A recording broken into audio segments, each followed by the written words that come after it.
only reflect the parties in the room. However, these parties, in their words, reflect the will of the majority of the Nigerian people. They said that they will not be waiting for the courts because this process is already hugely flawed and there's no need to wait. The intervention is required now. And they've also called on President Muhammadu Buhari to please intervene. Now, so many important points you highlighted there, and so many words were being dished out there saying that, this is a point when we should be celebrating democracy, but now it looks as though lamentations are going on at the moment. Representatives of those three parties were saying that what it looks like is as though they're monitoring the dismay and travesty of democracy by INEC, and those were their words. That's right. So, Mr. Shobowale, we have you in the building. I think there's so many pertinent questions from this particular press briefing, so many things to take away. I think I'll start from the end, where there was another call, another plea for President Muhammadu Buhari to intervene. What are the powers of the president constitutionally to involve in an ongoing election? The president is a lame duck president. He's not supposed to intervene or interfere with the election. That's why he has set up a transition team to manage his departure and the evolution of a new government. So calling on the president is to ask the president to indulge in an illegality, and they should know better. If the president, even on his own, intervenes, you see these same parties that will come out and criticize him for intervening illegally in the election. So it's an extravagant call that has no meaning and it's not constitutional. But Mr. Shobowale, yes. To be honest, if after listening to them and they said they had tried to engage the INEC chairman, on at various times during the interlude, and then he was, more or less being not unresponsive, and now they're seeing the process being, going against the provisions of the Electoral Act according to them. What exactly would if the call being made to the INEC chairman is being relatively ignored according to what they're saying, then isn't this probably an option worth exploring? They did not go to see the INEC chairman in secret. They spoke to him before our eyes. No, but he's one of the party representatives. He responded. The INEC chairman said the power that he has is that the process must be concluded before he can do the review they're asking for. So they are jumping the gun. Why don't they have the patience and generosity of mind to trust the INEC chairman that he will follow through on his say? What they cited, Mr. Shobowale, yes. So what they cited was they were going by the provisions of the Act, yes. And that as agents they are supposed to be able to challenge what they see, as opposed to just sitting back and letting what they perceive as not transparent play out. But they see the INEC chairman was very, very polite the way he handled the observations. In fact, with Dino Melano, if you were there, he was shouting at the top of his voice, and at the stage, the INEC chairman said, "You are getting disruptive. You are getting." Did he just dismiss them? He never knew. They didn't do as if they would call for a dissolution of, or a dismissal of the entire electoral process. They didn't have that frame of mind. They didn't show as if they have that frame of mind. So they are the one who are trying to create a surprise. But Mr. Shobowale, I have to point out, yes. What was said during the press conference was that yes. They engaged the INEC chairman during the interlude, and that he was not responsive. Hence, he reluctantly allowed them to say what they had to say, what we watched yesterday. So we might have, it looks like a lot has played out in the background. And let's not forget that one of the things that you mentioned during your analysis earlier on was that he seemed a bit complacent. So it doesn't really sound surprising based on the fact that we haven't seen the INEC chairman address Nigerians since the launch of the Collation Center based on all the issues that have been outlined. But he's seeing a process through. Put yourself in this position. He's seeing a process through. What they are complaining about is that that process should not even have happened if the technology had worked well. And by now, the result would have been floating in the air and everybody will know what is happening. But they participated in the process. This is not the first time we'll have this sort of process in Nigeria. The Electoral Act made it mandatory that we should vote electronically. But what they seem to have done was what happened when the banks computerized and people put the manual system, the mechanized system in the computer. And of course, that should not shorten the time. There will not be speedy delivery. That is what is happening in Nigeria. It's not the same thing. Mr. Shobowale, thank you so much for your insights today and your analysis. Always valuable to us here. Rice News analyst Dayo Shobowale, thank you so much. We now take you to the Federal Capital Territory, Abuja, where a Rise correspondent, Mary Chinda, is standing by to give us a situation report. Hello, Mary. Lead us into your situation in your location. Where are you and what's happening there? Okay, so I am at the INEC Collation Center for the in the FCT, where the results for the senatorial elections is being expected. I mean, it's been a couple of days from the beginning of the collation till now. But now, out of the 6 area councils in the FCT, 5 of these results have been picked up from the area councils but have not been announced. Now that's because the AMAC area council result is still being awaited. Now I am saying this to dispel some of the information or the news out there that the result has been announced. According to the INEC officials who've spoken to Arise News, no result has been announced for the senatorial seat, and that's because they cannot announce, just 5, out of the 6. They have to wait to get the last one, which is remaining, and that is AMAC local government. Results from AMAC area council. Now the result from the Buhari area council has been received. Kwali area council has been received. Gwagwalada area council, Kuje, and of course Abaji. And AMAC is the only result that is, being awaited here. Journalists have been here since about 11 a.m. and this is what the hall now looks like. It's just a presence of security men. No one actually in sight, except for just a few of this INEC officials who are right over there, and they're waiting for the results to coming. So we do not know exactly when we're going to reconvene here again to be told what the actual results are. All right, Mary Chinda, thank you so much for giving us the latest updates. Of course, we'll stand by. Great stuff. We'll be hoping to get a whole lot more from you. Thank you so much, Mary. All right, so the conversation is ongoing. We do want to correct something, though. What Mr. Ayu, the chair of the PDP, said, this thing on social media that's been floating around that somehow the APC and LP votes from Gombe and Bauchi states are similar is not true. So we just want to put that out there. As far as the figures from INEC, the votes for the APC and the LP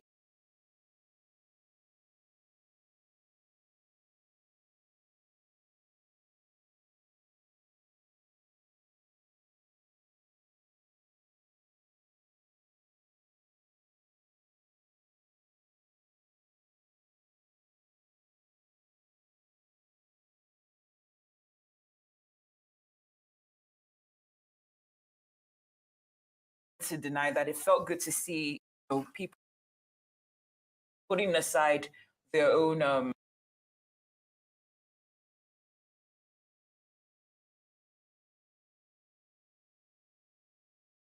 conference as DC, the Labour Party and the PDP.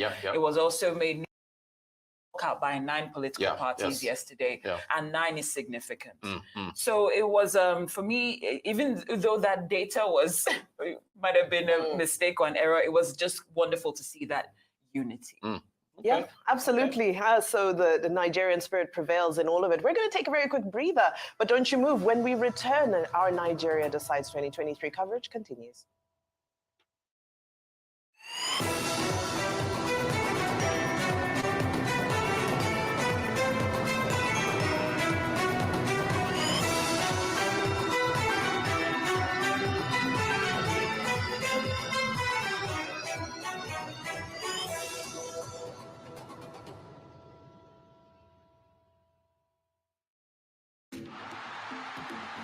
As a player, there's nothing better than the roar of your crowd.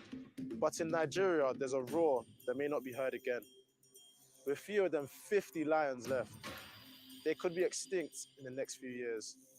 From loss of habitat and prey, and snares set for illegal bushmeat.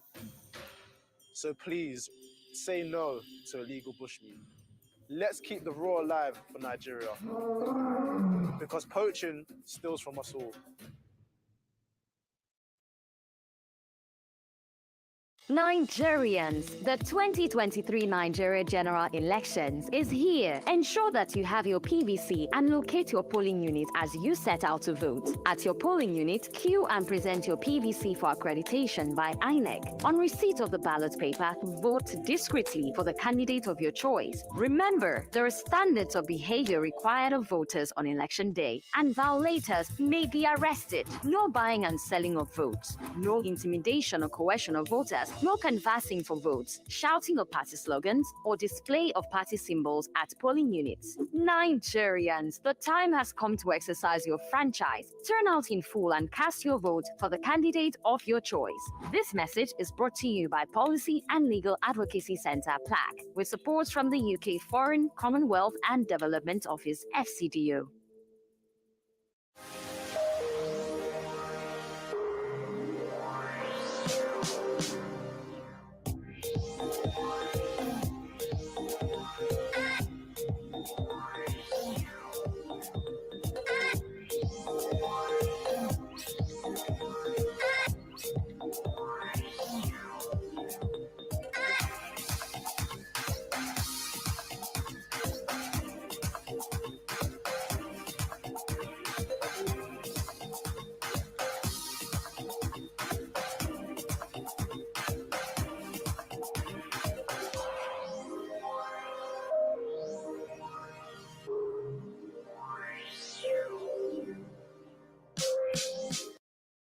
The Dangote Group stands at the forefront of African enterprise.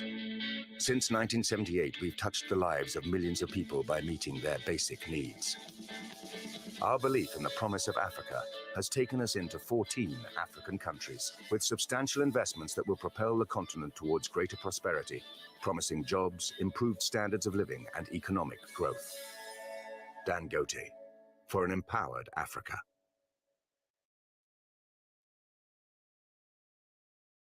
Thinking of banking in Africa? Think Zenith. In today's fast-moving, fast-changing world, you need a financial partner that understands your unique expectations. A bank with presence in major financial centers across the world, with the enabling platform to facilitate seamlessly, whenever, wherever, however. A bank with best-in-class financial solutions from a superb combination of technology and human touch. For easy, fast, and secure banking that creates real value. Turning dreams into reality is now in your hands. People, technology, service. Zenith Bank, in your best interest.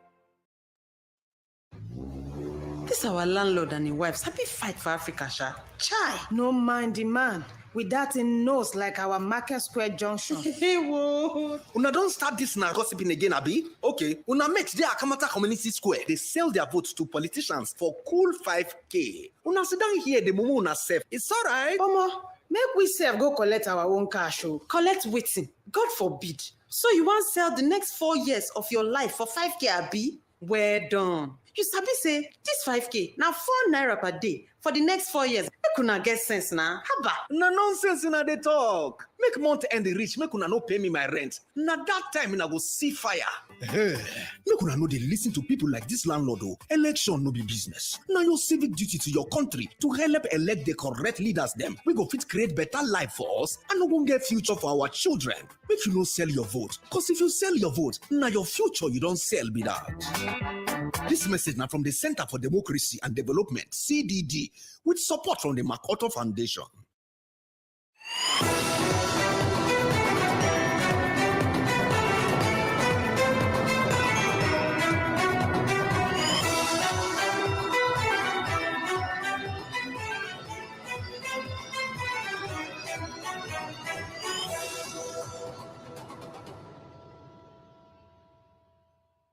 Welcome back to the Nigeria Decides 2023 as political correspondent Victor Okai joins us now in the studio. You're very welcome, sir. Thank you so much for joining us. It's all happening. I don't know where to begin.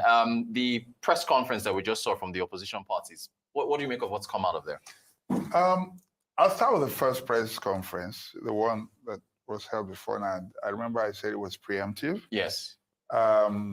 And if that was preemptive, then obviously this one is, I don't know how to put it again, but what they're trying to do right now is checkmate the process.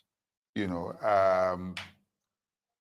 the results they already have, I have a feeling that they're privy to certain information and they need to act very quickly.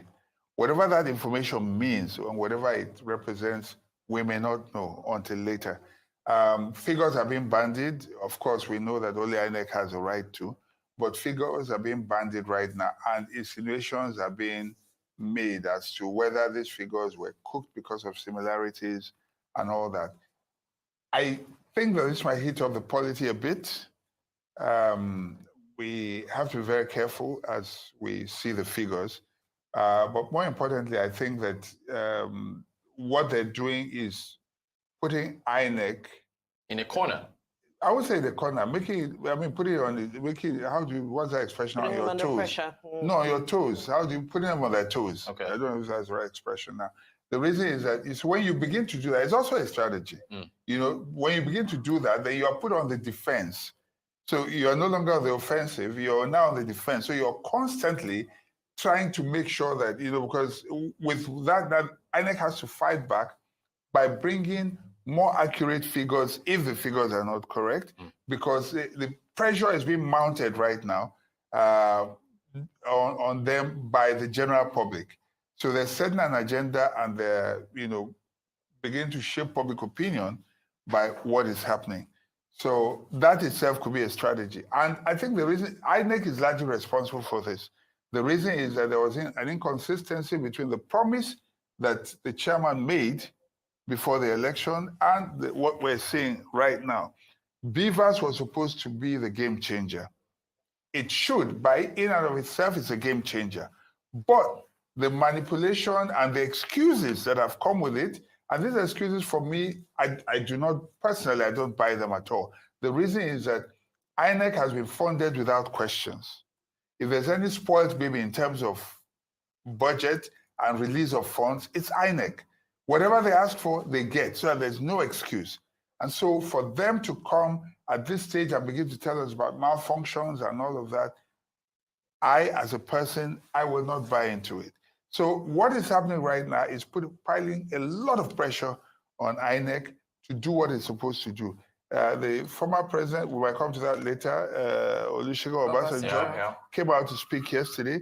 A lot of people are expressing concern. And what this is doing is creating some sort of public vote of no confidence on INEC as a body. And if you are in a position where you have to be, and like in this case, a judge, you know, they're the referees for this, INEC is the referee for this contest.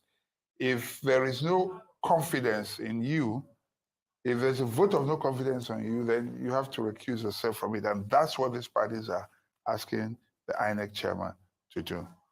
And those were very, that was a very powerful statement that was made as well. You know, when they said that the integrity of the current chairman is in question, and should probably step aside for another, since the process has basically been, it looks like it's a case of vote. In the words of Dino Melai, he says what's happening now is not vote collation, but vote allocation. Yes. You know, those were heavy, but I'm just wondering, are they stepping out of line in any way? Because according to them, they're challenging the process. I'm taking these words verbatim, they're challenging the process because it violates the law and provisions of the Electoral Act. INEC has violated provisions and they don't want to wait because the Electoral Act makes provisions for them to challenge the results as they're being presented to the public. So for those that are saying that they're not trusting the process, is the process even trustworthy?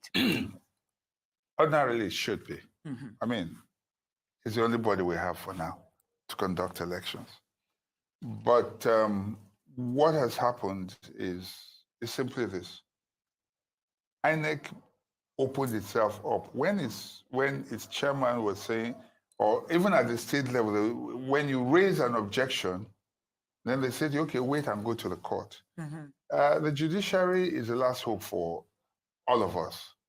But even the judiciary has been less than stellar in its performance, especially in relation to electoral matters. There have been so many cases, I don't want to mention any here, but we do know that some abracadabra have happened. I mean, but if they decide, then it's final. They're like gods here. So that's why if you can't get it in the court, in the normal court, you go to the court of public opinion, you know, and perhaps it might influence things. So what has happened is that by the very action or inaction to the actions of the parties, with their complaints and all that,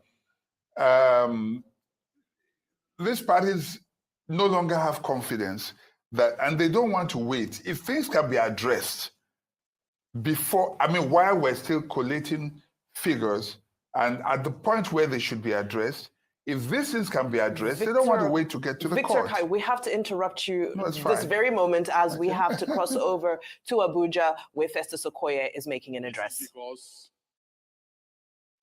we have almost 7 state collation officers for the presidential election around. We have around 4 of them that have landed at the airport and are on their way to the National Collation Center. And then we have around 5 that are already airborne. So we have decided as a commission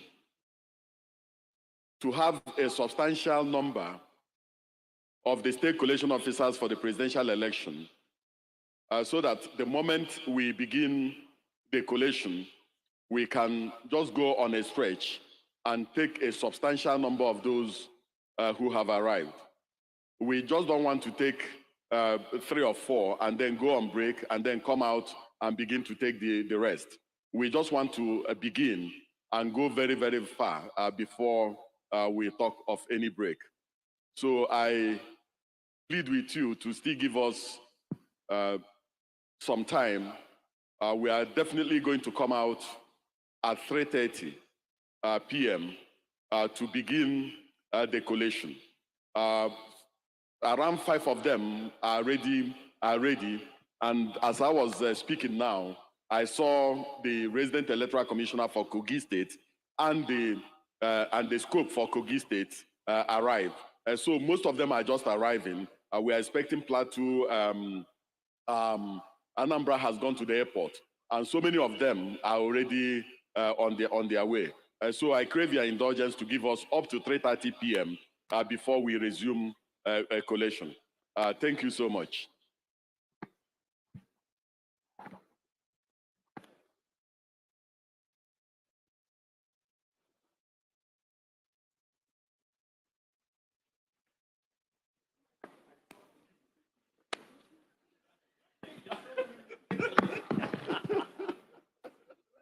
Heard live from Abuja, we've just heard from Festus Okoye, the National Commission of Information of INEC, who is pleading to the public to kindly exercise patience as they have postponed the commencement of today's collation activities until 3:30, as he mentioned that there are a number of state collation officers who have just landed on the tarmac at the airport in Abuja. So as opposed to getting started with just a few who are present and taking another break and returning, they'd like to take one long stretch. And he has assured us that the National Collation Center will resume at 3:30.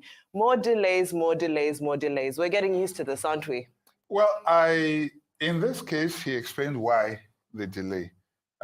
So I guess it's okay. Instead of taking them one and then you go on another break, and then it can be a bit tiring. It might be good though for what we're doing. You know what I mean? So that in between we go there and come back and then probably do an analysis of, you know, Dr. Victor, can I just butt in while you're to just add this to what you're saying? You know, it's good to see communication. And like you said, you know, this makes everybody feel comfortable. It gives us a sense of peace that, okay, now they're letting us in the loop. I remember yesterday, Ambassador Mark Green, he's the head of the US Observers Mission, said, you don't need to have solutions and answers all the time. Sometimes just share what you're going through and put people at ease. Do you think that this is a sign of what you were talking about earlier, that INEC is listening to the pressure that they're being put under and are now starting to respond and act accordingly? Might we see some other reparatory behavior from them? Okay. Now, let me put it this way. There's a reason the media is referred to as the fourth estate of the realm.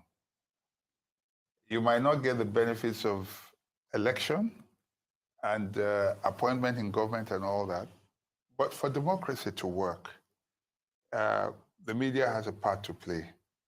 Set agenda, and sometimes you also, what's the other role again? I'm trying to remember now, but whatever it is. So with what is happening right now, ordinarily without the media, people would not know what is happening. Why did they call a press conference? Why is it a press conference? Why didn't they just talk to their immediate community and all that? They have done that in order to be able to put pressure. And so we, and I say so as well here, as media, are putting them on their toes so that they can do the right thing. So the role is to make sure that those in government, it's a watchdog role, to say, Big Brother is watching you. The world is watching you. That thing that you're doing, you better correct yourself, or else the court of public opinion will rise up against you. And everyone is mindful. Perception is even stronger than reality in most cases. The implications of, you understand what I'm saying? Yeah, certainly. So you have to, okay. Yeah, the matter of perception, I'm sorry, I want to go back to the press conference again, and for the opposition parties, so PDP, LP, ADC, and so on. Mr. Ayu, the chair of PDP. Of PDP. You were saying that we have to be careful not to heat up the polity. Yes. He said in that press conference that it may get to a point where, quote, we cannot control our party members or our followers. And I mean, is that a responsible thing to be saying at this point? Because it almost sounds like a veiled threat towards. I was going to use the language. It's a subtle threat. It's veiled. Yeah. It's veiled. Yeah. It's like bending. Unfortunately, like I said, INEC called for it. Because you see, if there have been times in this country where people have seen the electoral body as being almost like the voice, I won't say of the people, but for the people. Right. You know, they have said, they have had confidence in those in charge and said, wow, you know, they're doing the right thing. Like the Jega era, right? Yes, right, yes, right, yes. yeah. So, and then they feel, okay, look, don't hound this way. Even at some of the state levels, you find a situation where if there's harassment, they say, no, this guy is doing his job. Because they will see, permit me to mention a name now, a name that inspires confidence. Igini, Mike, for instance. Okay. Wherever he goes, he inspires confidence by virtue of his conduct over the years, you know? And so if you've been consistent and people can see in you integrity, it doesn't matter whether the opposition may not like you, but they will respect you. Right. You understand? Yeah. Because you are a voice for the people, not of, you understand what I'm saying? Of course. So, and that's what I expect, even at the very top. So that wherever you go, people may not like the fact that they lost, but they will respect you because you did your job. And they will respect you too, although they may try to manipulate you, but they won't get you. You will refuse to compromise. They may not like you only for that fact, because you refuse to compromise, but you will have their respect. That's what I expect. But there seems to be a deficit of that right now because of the way the entire process has been managed. I'm not indicting any individual or even talking about the institution, but the management of the process has eroded confidence, the confidence of the general public. And that's why you see things like what Ayu is saying now. So he's dropping those subtle threats, or veiled threats and all that. And it's really, the only thing they must be careful about is not to incite. But it gets to a point where, if things are not addressed and be seen to be addressed, then, then things start getting yes, right. Exactly. Things start getting out of hand. Exactly. Right. Okay. Exactly. Oh, thank you, Dr. Victor. Now, when I saw that, brief update from INEC, it didn't come across to me, and you could, I stand corrected, but it came across as defiant to me, in the sense that there have been calls for the collation process to. Are you talking about Okoye's last? Yes. It's, he said that they were going to resume at 3:30. It shows that they're still going on with the collation process, even though there are calls for this to stop. It's been boycotted and whatnot. So it doesn't necessarily appear as though the issues that have been raised are being addressed. Because one thing the chairman did say when that collation center was launched on, I believe it was on Sunday, he said that matters that need to be addressed will be done in a separate location. So collation is still going on business as usual. And now there are even calls for a whole new election to take place based on what we saw with that joint press conference with the three political parties. Just wondering how you fuse those two together. No. INEC is doing the responsible thing, if you excuse my putting it that way. Of course. If they respond to any and every criticism, so stop the election, this, that, then obviously there'll be chaos, because you will see blackmail coming from all sides. The proper thing to do is what they're doing, carry on with the process, but also begin to address, or say if you have, whether they have an internal mechanism or they have someone, if they're going to set up a separate committee to deal with that, I think that should be going on while this process is going on. You cannot stop, because the results have been collated at the states, and they're coming to present them at the national level. And so Okoye, I don't think, was being defiant. What he was simply doing there was his job, which is communication. He's head of communication. That's what it is. Sorry, we were supposed to have started, but we have decided to shift it a bit. And the reason is we're expecting more people to come. We don't want these breaks, too many breaks in between. We won't take a long stretch of reports as they come in. I think it is the proper thing to do, and I don't think there's anything wrong. What will be wrong is if they do not keep their promise of looking into the issues that have been raised, then there could be a problem. Then what Ayu and Co have talked about would then become a major issue. Because if you complain, you deserve to be heard, but also that issue has to be addressed because it represents the views of so many people. Dr. Victor, thank you so much for that. We're going to come back to you, but let's get a feel for what's happening in the rest of the country currently. And on that note, returning officer for Rivers State presidential elections, Teddy Charles Adia, has adjourned the collation of the presidential result of Rivers State for alleged threat to life. Professor Adia, who is the Vice Chancellor of Federal University Otuoke, says he has received several calls and text messages from the public threatening to deal with him for alleged compromise. He says until the issues on the threat to his life are addressed, he will not continue. He called on all the security agencies to help protect his life. Meanwhile, the Commissioner of Police in charge of the presidential elections, CP Aderemi Adeoye, has condemned the threat to the life of the returning officer. Now, results from 21 out of 23 local government areas have been announced in the state. I'm not involved in counting. I'm not involved in computation. Neither am I involved in validations of votes agreeable to any political party. I carefully consider, therefore, I regret to observe that my life is being threatened because I've elected to serve a dear country and contribute my fair quota to the success of the ongoing election, which we all desire, wait for, and pray for successes.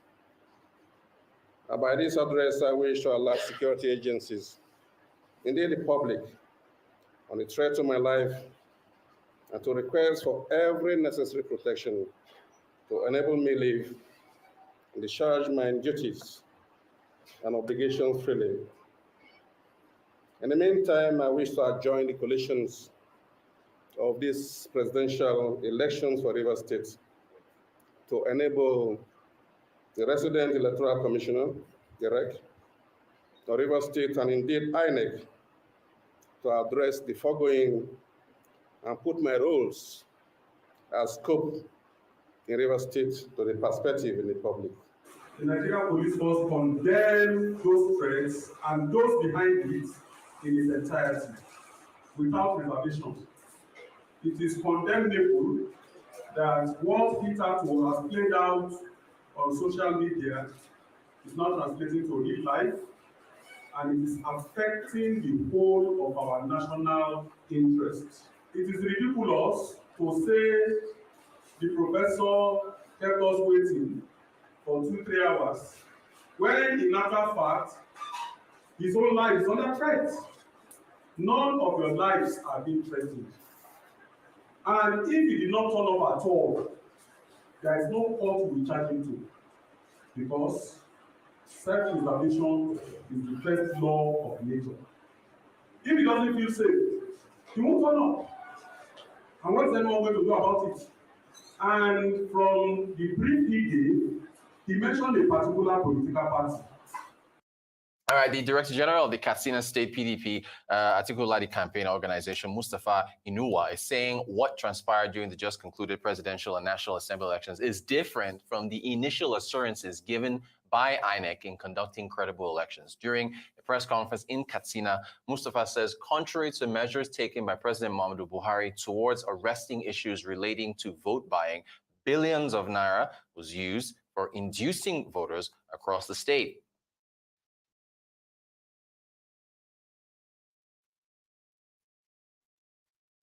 You have supply of sensitive election material on time, beavers in some cases, result sheets in some cases. Here in Katsina in particular, up to 12 midnight, many of the polling units did not have result sheets. I know how personally I struggled talking to people to ensure these results were. And in many places, they brought less number of ballot papers for particular constituencies.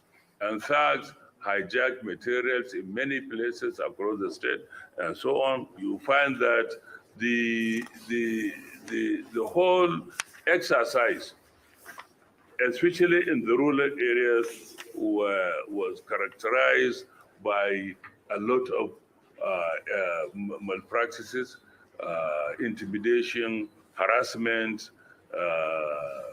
which really put a lot of question on the credibility of the election. You see, you come to see some of these results, TPEX was used to change the results in Daura area, in Kuripi, Musawa, and so many places. We have Mr. President promised no vote buying. As a result, this new currency was introduced. he appealed to Nigerians to endure the suffering because it is for a better Nigeria. We all supported it. But in his own state, Katsina State, in his own locality, I believe even in Dauraza thing was done, inducements was openly done. We said it here, the sum of 6.6 billion naira was approved and released for the purchase of rice, fertilizer, wrapper, including SEPA, to be used to induce voters. I believe it's an open secret. You have gone around, you have seen it yourself. This in Katsina becomes so clear, so obvious. Simple arithmetic. If you look at the votes Katsina's state government was able to get for the presidential candidate, which is 482 votes as declared. Just forget about the amount of money Tinubu gave and other sources. Just take this 6.6 billion. People's money was taken, and each of these votes cost Katsina taxpayer 22,087,136.92. Each of these votes, 6.6 billion. It was alleged that Tinubu sent 11 billion. That doesn't concern us. All right, Dr. Oka, what do you make of that? I mean, in all this conversation that we've had, somehow the vote buying, which remember the Naira redesign and all the Naira cash scarcity is also stuff over, that seems to have been swept under the table because the elections have taken over. But there's still, as has been alleged in Katsina, 6 billion, attributed to vote buying. So is that still a factor here? It is a factor. We cannot pretend that money didn't change hands at certain levels. I certainly saw some videos. I remember a particular video where, I'm not going to mention names here, of course. where in one of the northern states, a candidate, money was given to like a youth leader or so, and then quite substantial, and the person was thanking them, and then he also gave to some of his followers and all that. So even before the Naira redesign, they had allocated money to quite a number of people, that given money to quite a number of people. And so, so that was always there. Yeah. But, what was prevented was at the very location. Yeah. What has simply happened, and I'll tell you this because I know of a few cases of some people who every election cycle build 3 to 4 houses, and I kid you Wow. not. Yes. Every election cycle, they position themselves well. They have the right story to sell to candidates. They're the ones who come and tell you I have 1 million youths behind me and all that. And I wonder, if you have 1 million youths behind you, you should be running for president. Right, you know what I mean? exactly. So, and then they manage, and they position themselves properly. Wow. They collect this money on behalf of people, and then, and then there are another category, the ones that specialize in getting crowds for, I mean, it's for a rallies. business. Yeah, yes, for for rallies. rallies. Yeah. So it's a business. So, but what has simply happened here is that the money did not trickle down. It has been held now, at the very top. It's been held at the very top, So if you find a situation where the results didn't come out like it should, it's probably because it was stuck, at the very top. But yes, the concerns are genuine, but most of the parties are guilty. Yeah. Most of them are. And I read a report recently where they said, the parties were saved some trillions of naira because of the, the vote, because this is when they would have spent. Right. They would have spent. So the parties have been saved that, and many candidates, I dare say, have been saved that as well. But there are those who are hell-bent. It's in their character, it's in their nature.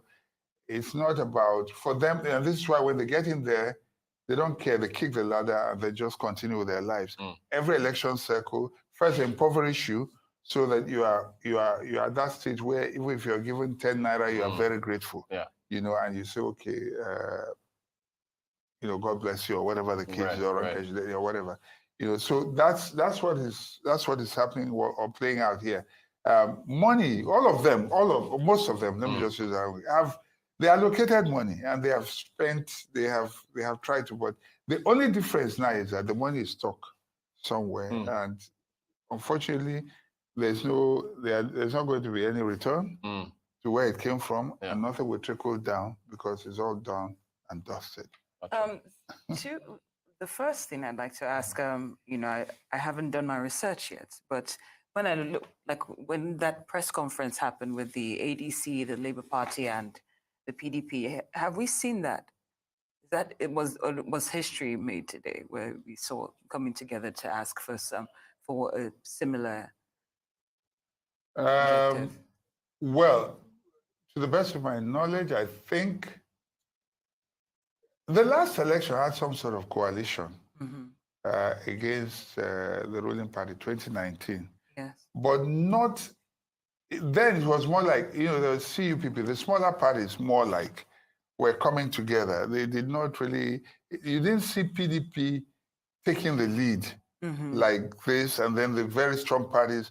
But so it's not exactly the first time it's happening, because CUPP, that's why I have what's called conference, conference of registered, I can't remember, but there's that conference of political parties. So it's always there. They are like the voice. They even have a chairman, you know? So they are the voice, they speak, and so that they've always spoken. But what has happened now is a situation where it's almost like going to be like a grand coalition against INEC, actually the ruling party, but the attack is on INEC, you know? So it's like leave the ruling party, put the hit on INEC, and so that's what's happening. And the reason they're doing that is, and to a large extent justifiably, is because they have been allegedly robbed at different places. So they are all feeling the pinch. So they have something in common, you know, and that's why they can come together and then want to put together a strong force. And remember, there was also a groundswell. I mean, in 2015, there was something similar too, when all the parties were united together to kick out PDP. Yeah. You understand? That was historic. Yes. So they were united by one common cause: kick out PDP at all costs. So history is repeating itself now. So they're coming together with the sole purpose of kicking out the ruling party. I'm glad you're talking about history repeating itself. Rivers State, every election, unfortunately, is becoming that cousin, the troublesome cousin, who you come to know that when you invite this cousin to a party, chances are you have to make provisions for them because chances are they may not play according to the rules. What will it take for us to see a calm election in Rivers State? Time and time again, this is what we witness. What are the dynamics that need to shift for us to see peace prevail during elections in Rivers State?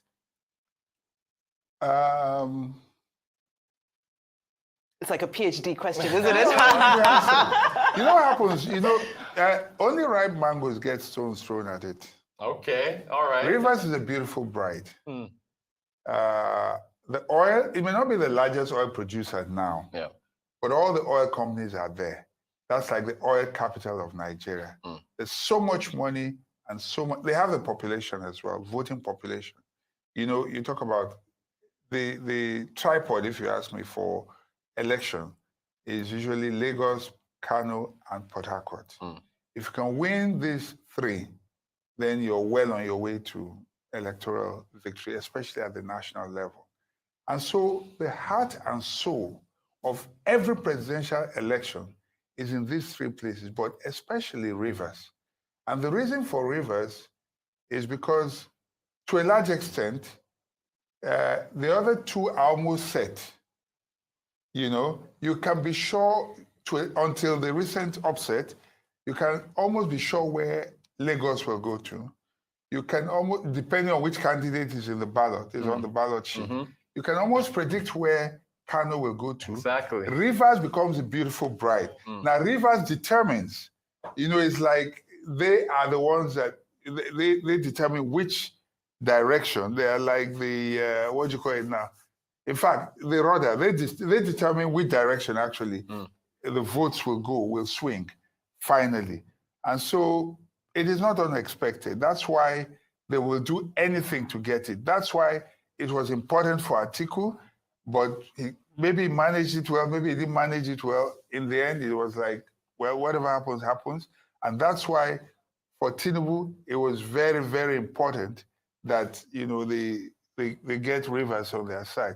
And I knew, when I knew that Wike will go that way, was when Wike went to donate 300 million of Rivers State people's hard-earned money to women, not even the government, women, wives of political appointees in Lagos. You know, when I saw that, I said, oh, this is what everyone is talking about. That's where it's going. And so, to a large extent, Rivers is very, very critical because you can fill in numbers from there. Wherever you have a large voting population, you can manipulate, you know.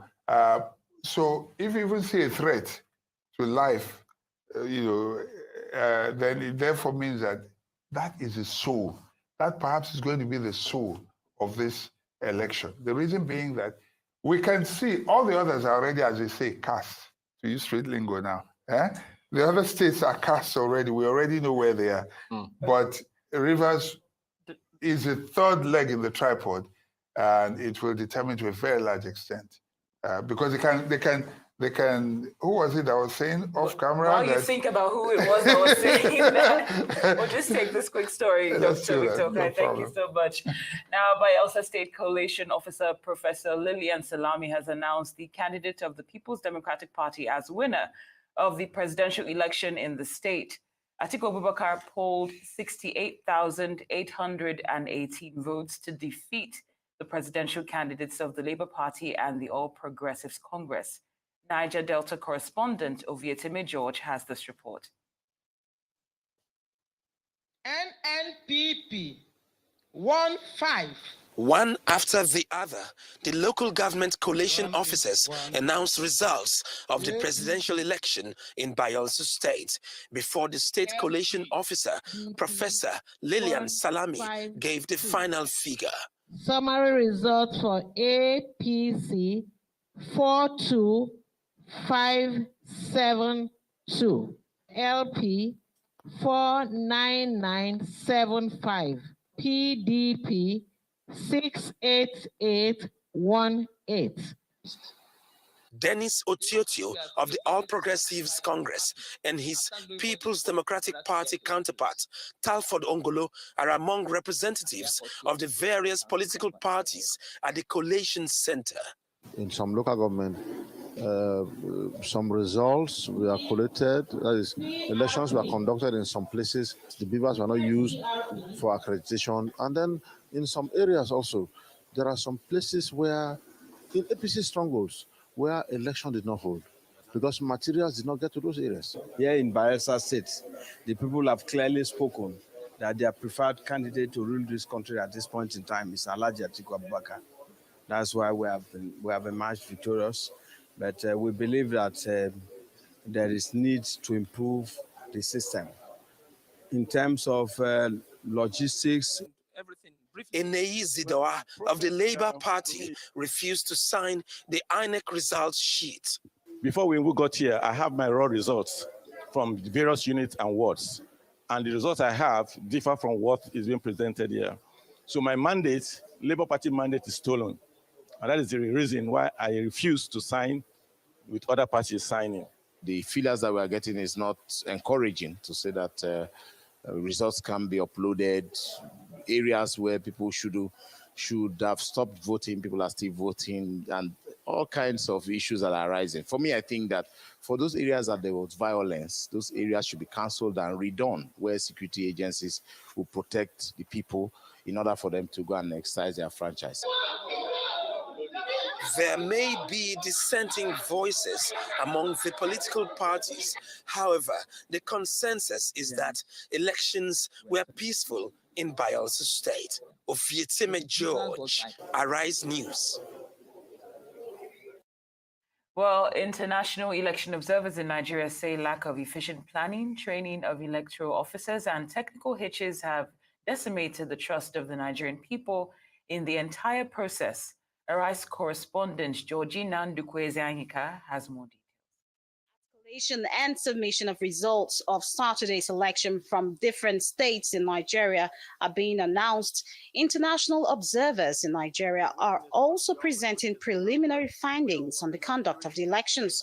For the European Union Election Observation Mission to Nigeria, the delay in uploading results to the INEC results viewing portal raises concern.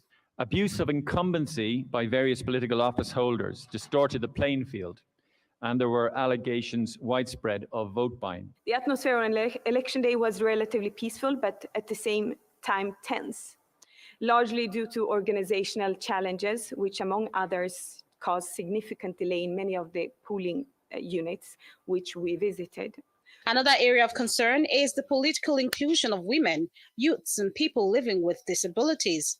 They say women account for only 10% of the candidates, and that goes against international treaties signed by Nigeria. Party primaries were affected by a lack of transparency and inclusiveness, with notable very low participation of women and youth. The lack of legal measures for inclusion and barriers is of concern. On the basis of our observation, promises of facilitating the voting of people with disabilities were not fulfilled. Serious concerns were also raised by the observation mission of the International Republican Institute and the National Democratic Institute.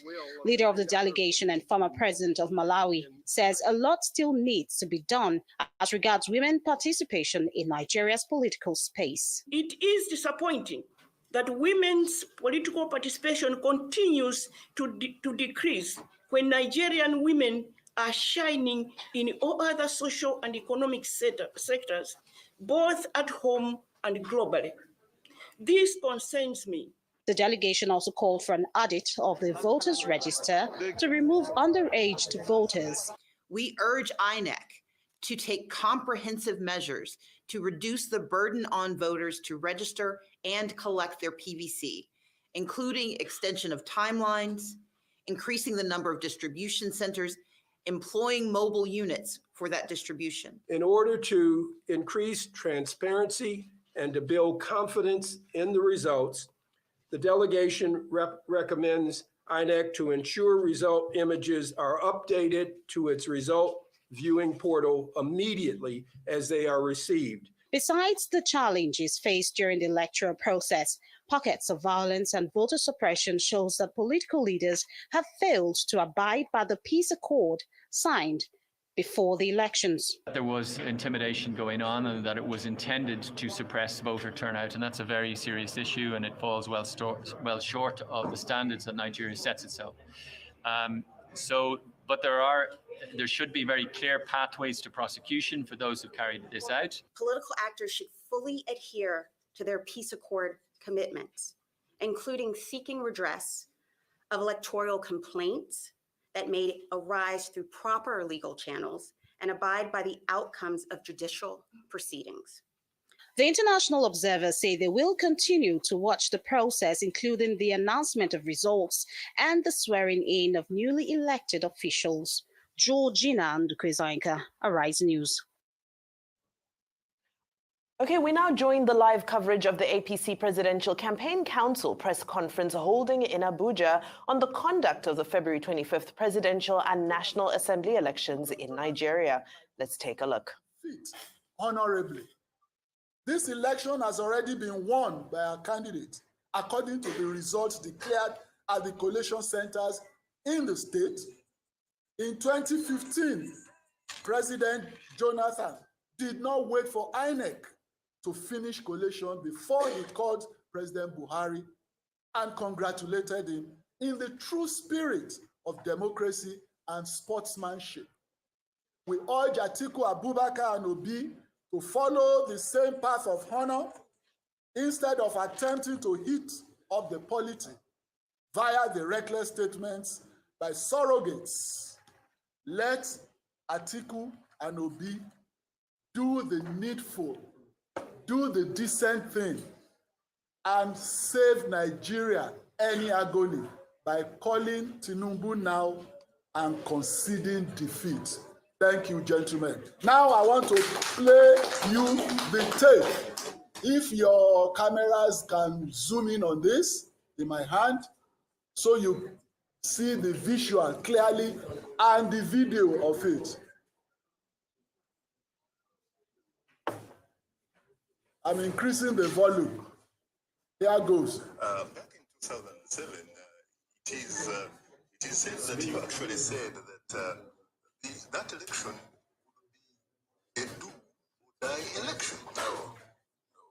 I said for my party, for your party, for my party. But they can see. The PDP will the election, but of course, you know that you know it's about that election. Far from being fair. No, that was fair. Yes, oh yes. Look, there is no election we have had in Nigeria that has not been disputed. The election was disputed, all right. But the election reflected the will of the people of Nigeria. And my party had 28 governors. If you had to do it again, you think that 28 out of 36 governors, where you have one of the contestants had probably 5 governors, one hadn't got any governor at all. Campaign, work for their own party, and you think that my party will lose? You know, it has been actually said that it is true that Nigeria, at least on paper, is a multi-party system. Yes. But in reality, it is a one-party state. PDP controls almost everything. So what is wrong with that? What is wrong with that? If the people of Nigeria decide to vote for PDP, should PDP go to them and say, please, in a free and fair election? Yes. That is also verified by the international observers. Yes. But not the last election in 2006. Don't vote. In the last 18 months, I have observed the election in South Africa and in Togo. Yes. And if you have gone by what the so-called international, those elections will have been declared not acceptable. And this morning I have only commented on the election in Sudan. Well, now, what is important? 1 minute to go. Now, Shaka. Yes. What is important is that any election should reflect the will of the people. In this country, in America, it didn't have a public. In 2000, in Florida, it didn't happen. Okay, the British told me that, in fact, in their own election, they got dead people voting. It's okay. Gentlemen, you've heard and seen it all. If you like, I can see. That is General Obasanjo telling us no election is perfect anywhere in the world, and that the US, the British, and others, they told him that they even had dead bodies' names on their ballots, and yet those elections were not cancelled. And this is the same man now moralizing and pontificating, huffing and puffing that elections should be cancelled. You can see sheer selfishness there because his candidate is losing. Thank you, gentlemen. Well, quickly, we also want to just quickly comment on the joint press conference held about an hour ago or 2 hours ago by the PDP, the Labour Party, and I think the ADC, if I'm right. We prepared this statement before that press conference, so we just the demand, especially the demand they made at that press conference. So I want to take just 2 minutes or 3 minutes to respond to those demands. The national chairman of all the parties, the 3 parties were there, and they have made 3 demands, 2 or 3 demands. And they have called for a total cancellation of the electoral process, of the whole election. 2, called for Mahmood, the chairman of INEC, to step aside and that they have no faith in him again to conduct any election, and any other person within the commission should take over. And they called for an intervention of President Muhammadu Buhari in the process. They're actually calling for the president to intervene, to interfere with the process, and do their bidding. Because of time, respond to those demands. First of all, those demands are not possible under the law.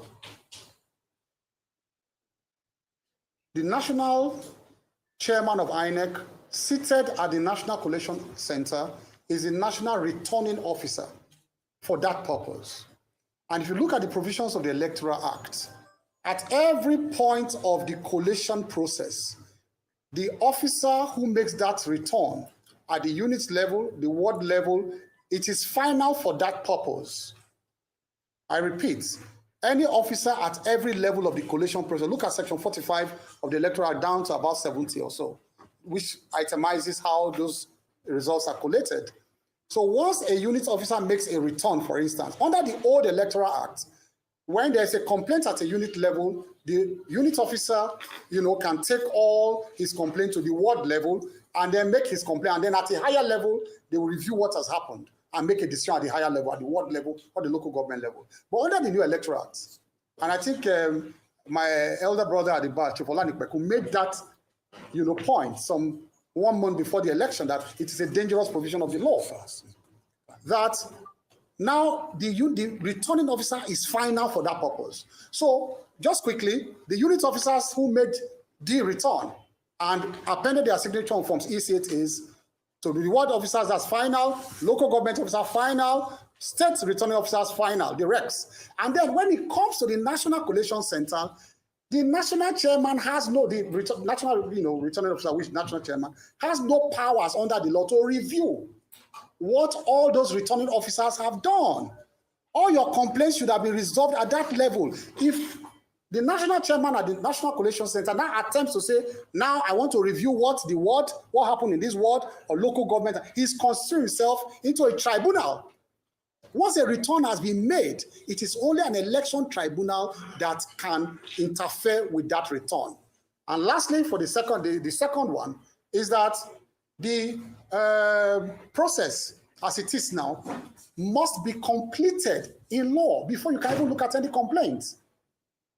You cannot complain about a process, about election results that have not been released, have not been announced. So they want the national chairman to inquire into results that he has not received and declared.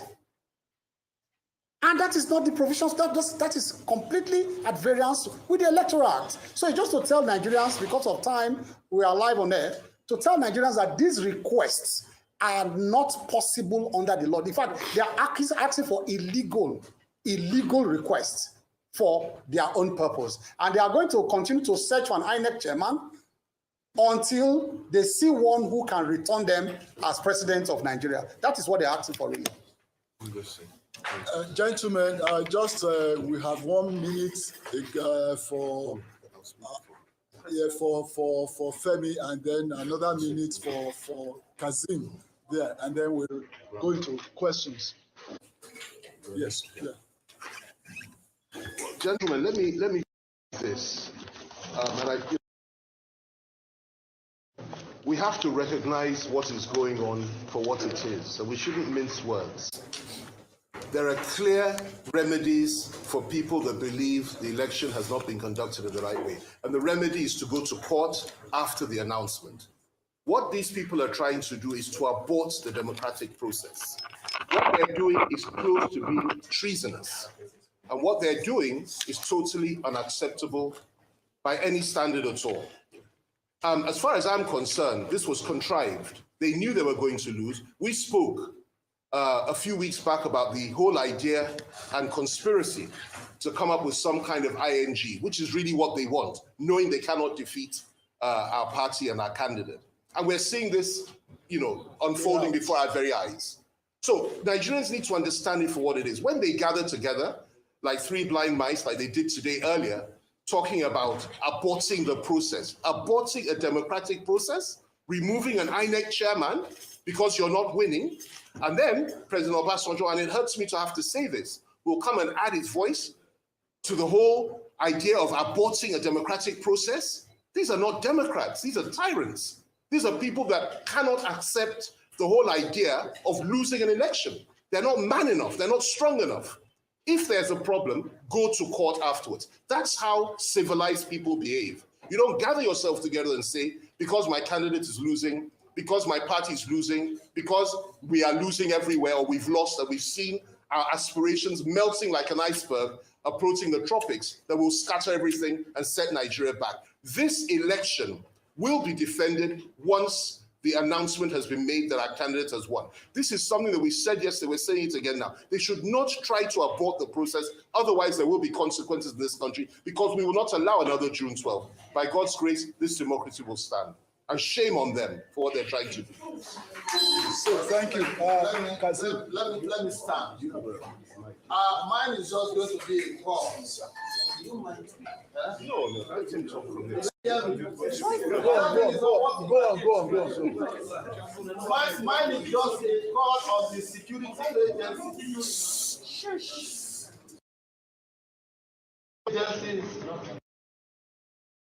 Atiku Abubakar's uncultured Rottweilers, yes, who are trying to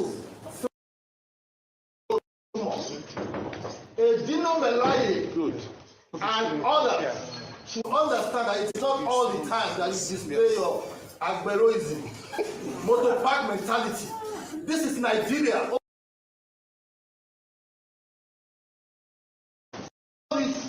Yes, preparations were made.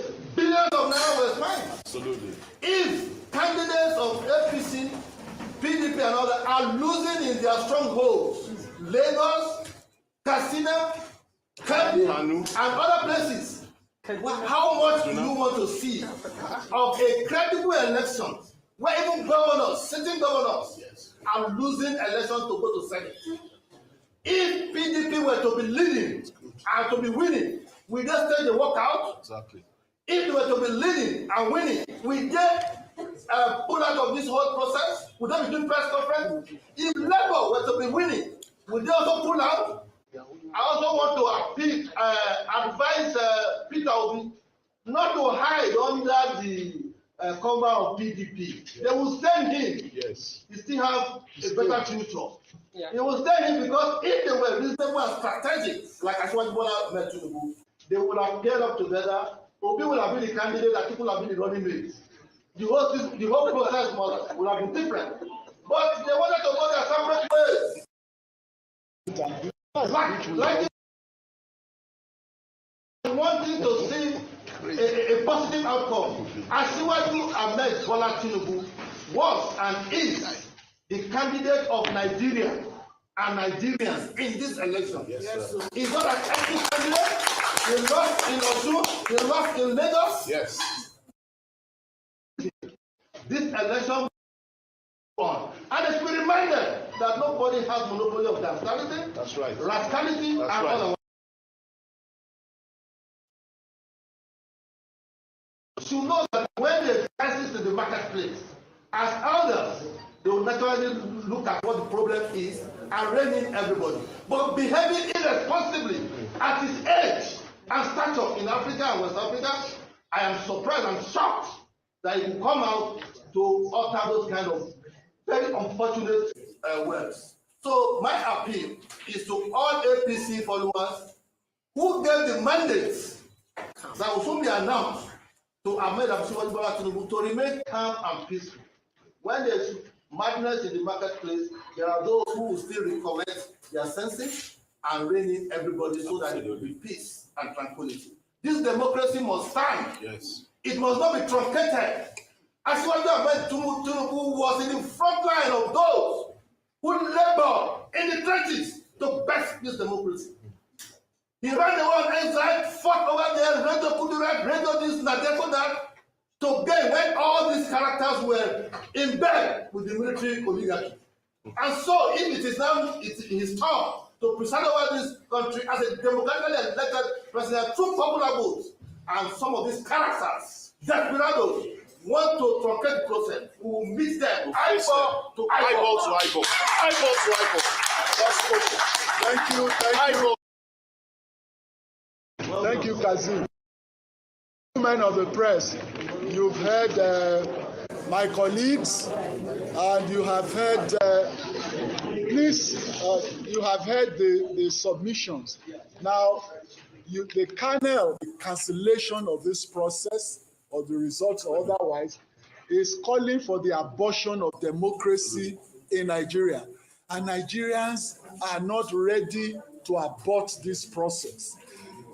To those who are whipping up the youths, the ill-informed section of the youths, those who are whipping them up should remember that the youths who never went through the crucibles of democratic struggle, who have not seen wars, who do not know the tragedy of war, of insurrection, of destabilization on a national scale, should be well aware that Nigerians are not ready to go through that ruinous path again. Them who have ears, let them hear. Nigerians want the stability and political progress of this country through democracy, not through the jackboots of militarism. Never again. Those who are calling for the abortion, you can all see they are not true Democrats. Only true Democrats deserve the joy of victory. If you do not or cannot absorb the shock of defeat, you do not deserve the joy of victory. Absolutely. And our candidate has honorably accepted defeat in his own base of Lagos. Let others, PDP, the LP, and any other, let them also imbibe the same spirit of true Democrats and sportsmanship. Thank you, gentlemen. Questions? No, sorry, sir. Before questions, Good afternoon. Yes. Good afternoon.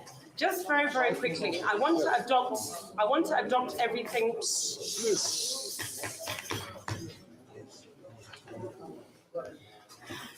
Good afternoon. I just want to adopt everything that my colleagues have said and piggyback on some of them. Listen, I want to appeal to the more to those that have common sense out there. I do understand that, you know, elections are a very emotional sort of process where you get very, very involved. So it's understandable that some people this part of the divide may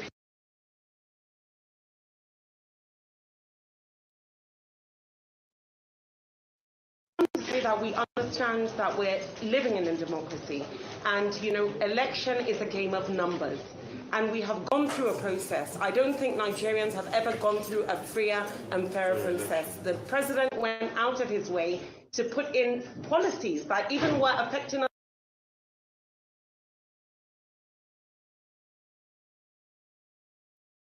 freely, and this is what has happened.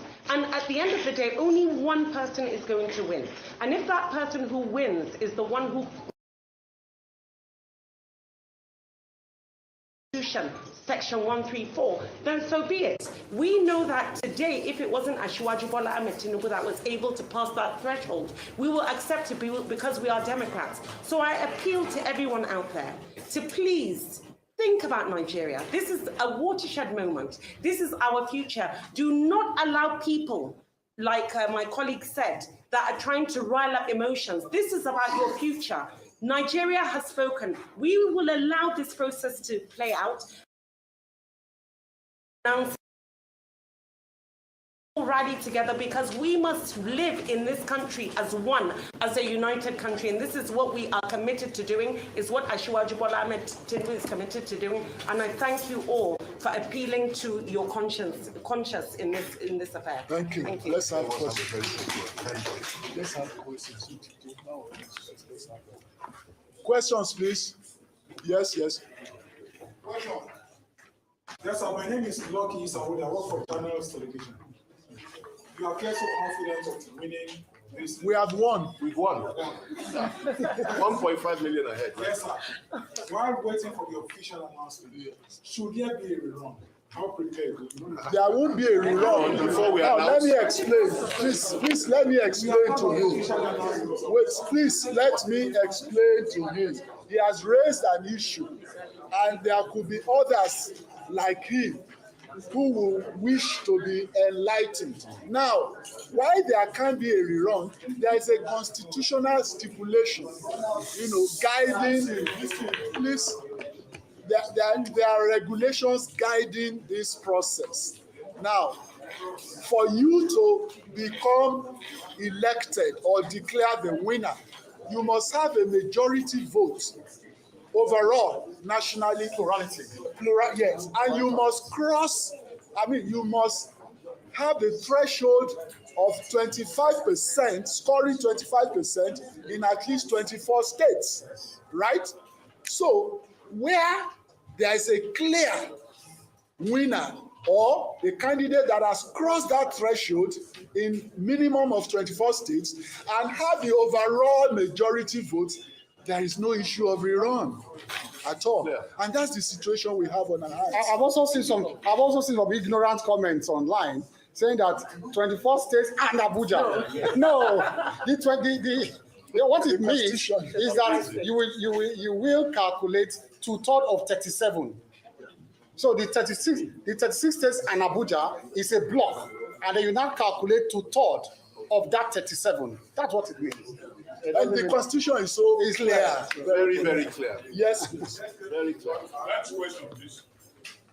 Yes, go ahead. I have a chance.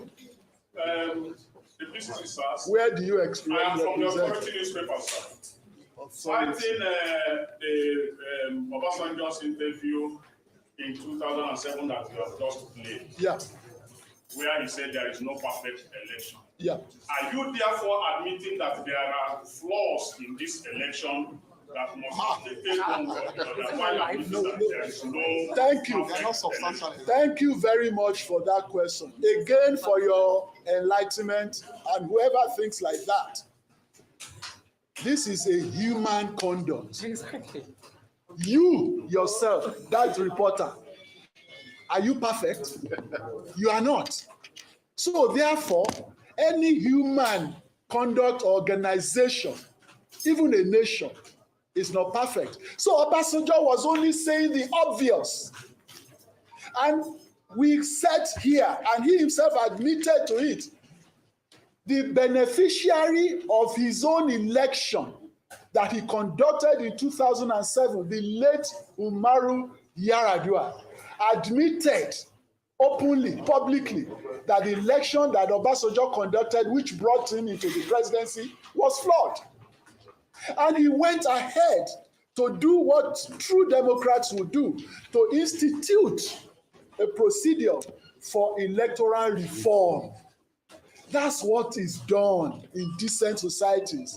When you see glitches or errors here,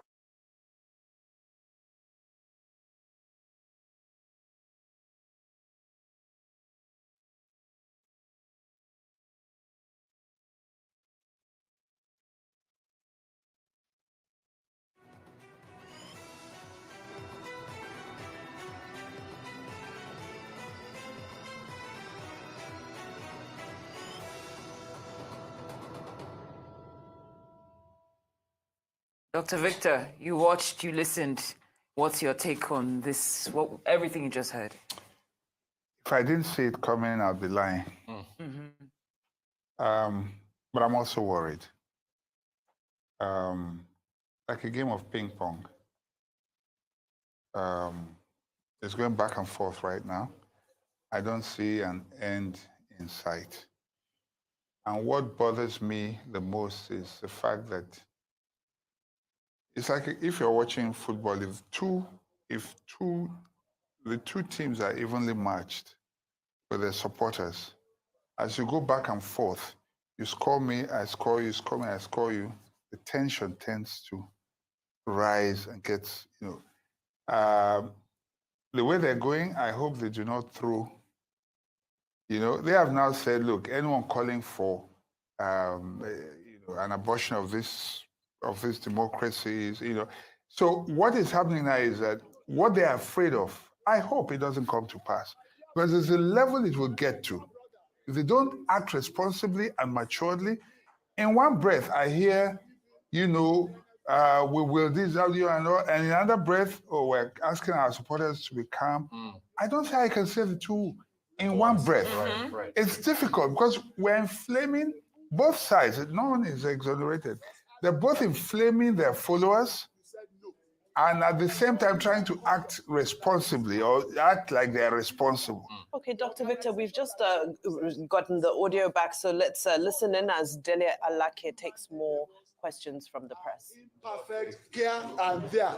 Only God is perfect. But when you recognize or identify an error somewhere in the process, you fix it, you correct it, you do not abort the entire process and the aspirations. What is always the issue in electoral jurisprudence is whether whatever you have noticed that took place, whether it is substantial enough to affect the general election.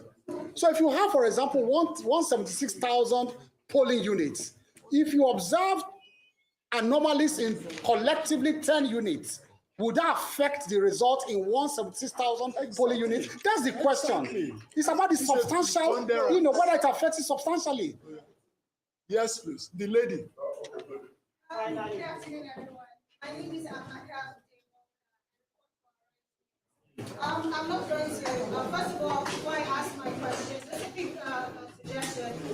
We are live on TV, so if we can actually tone down the language, that would be appreciated, because there are young people who are watching. No. You can't tell us how to answer. You can't tell us. No. Sorry, gentlemen, please leave her. Please, let us hear. Wait. Please leave her. Very rude. We are not supposed to degenerate to the imagine that. Please. Quiet,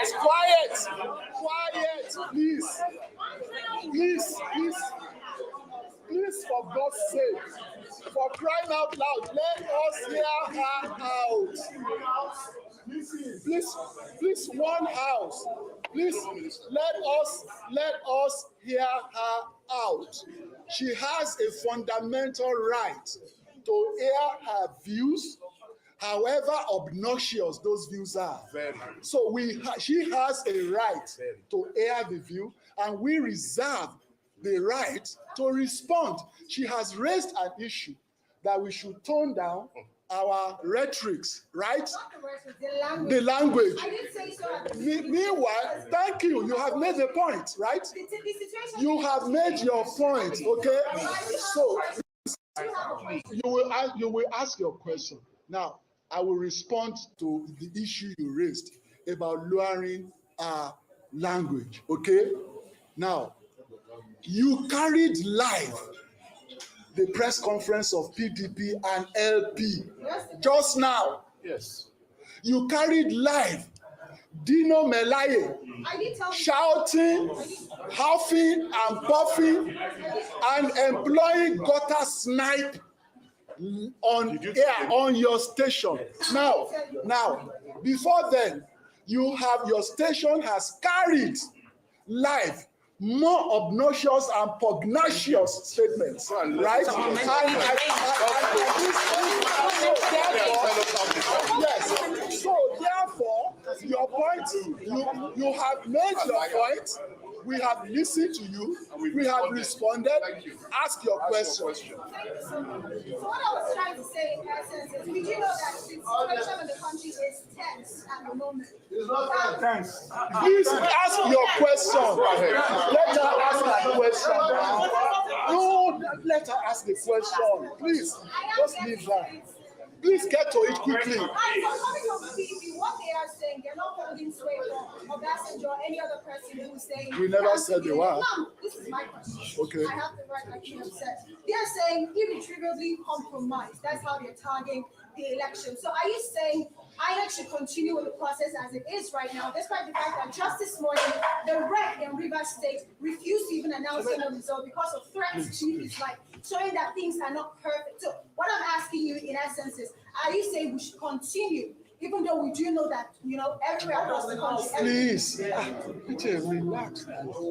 Thank you very much. Have you finished? Now, please. No. We don't want to huddle everything together so that there will be clarity.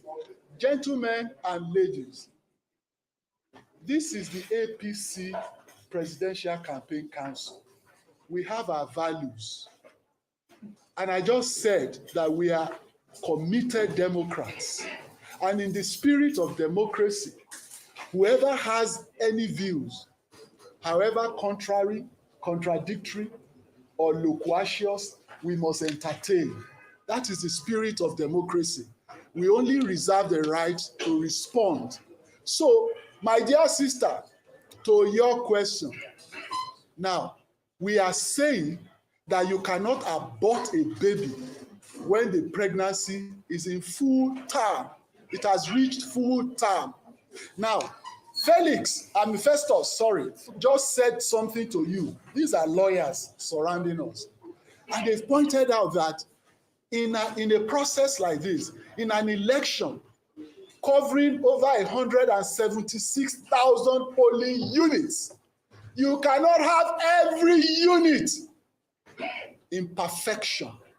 And I did say that there is no human conduct, least of all your organization, that is perfect. Right?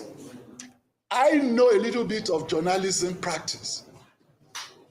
I just don't know a little bit of it. I'm trained in journalism and I've practiced it all my life. And I can also say categorically that your small organization breaches the code of ethics of journalism on a daily basis. Does that mean that we should close it down? Very well. That is the principle of what we are saying.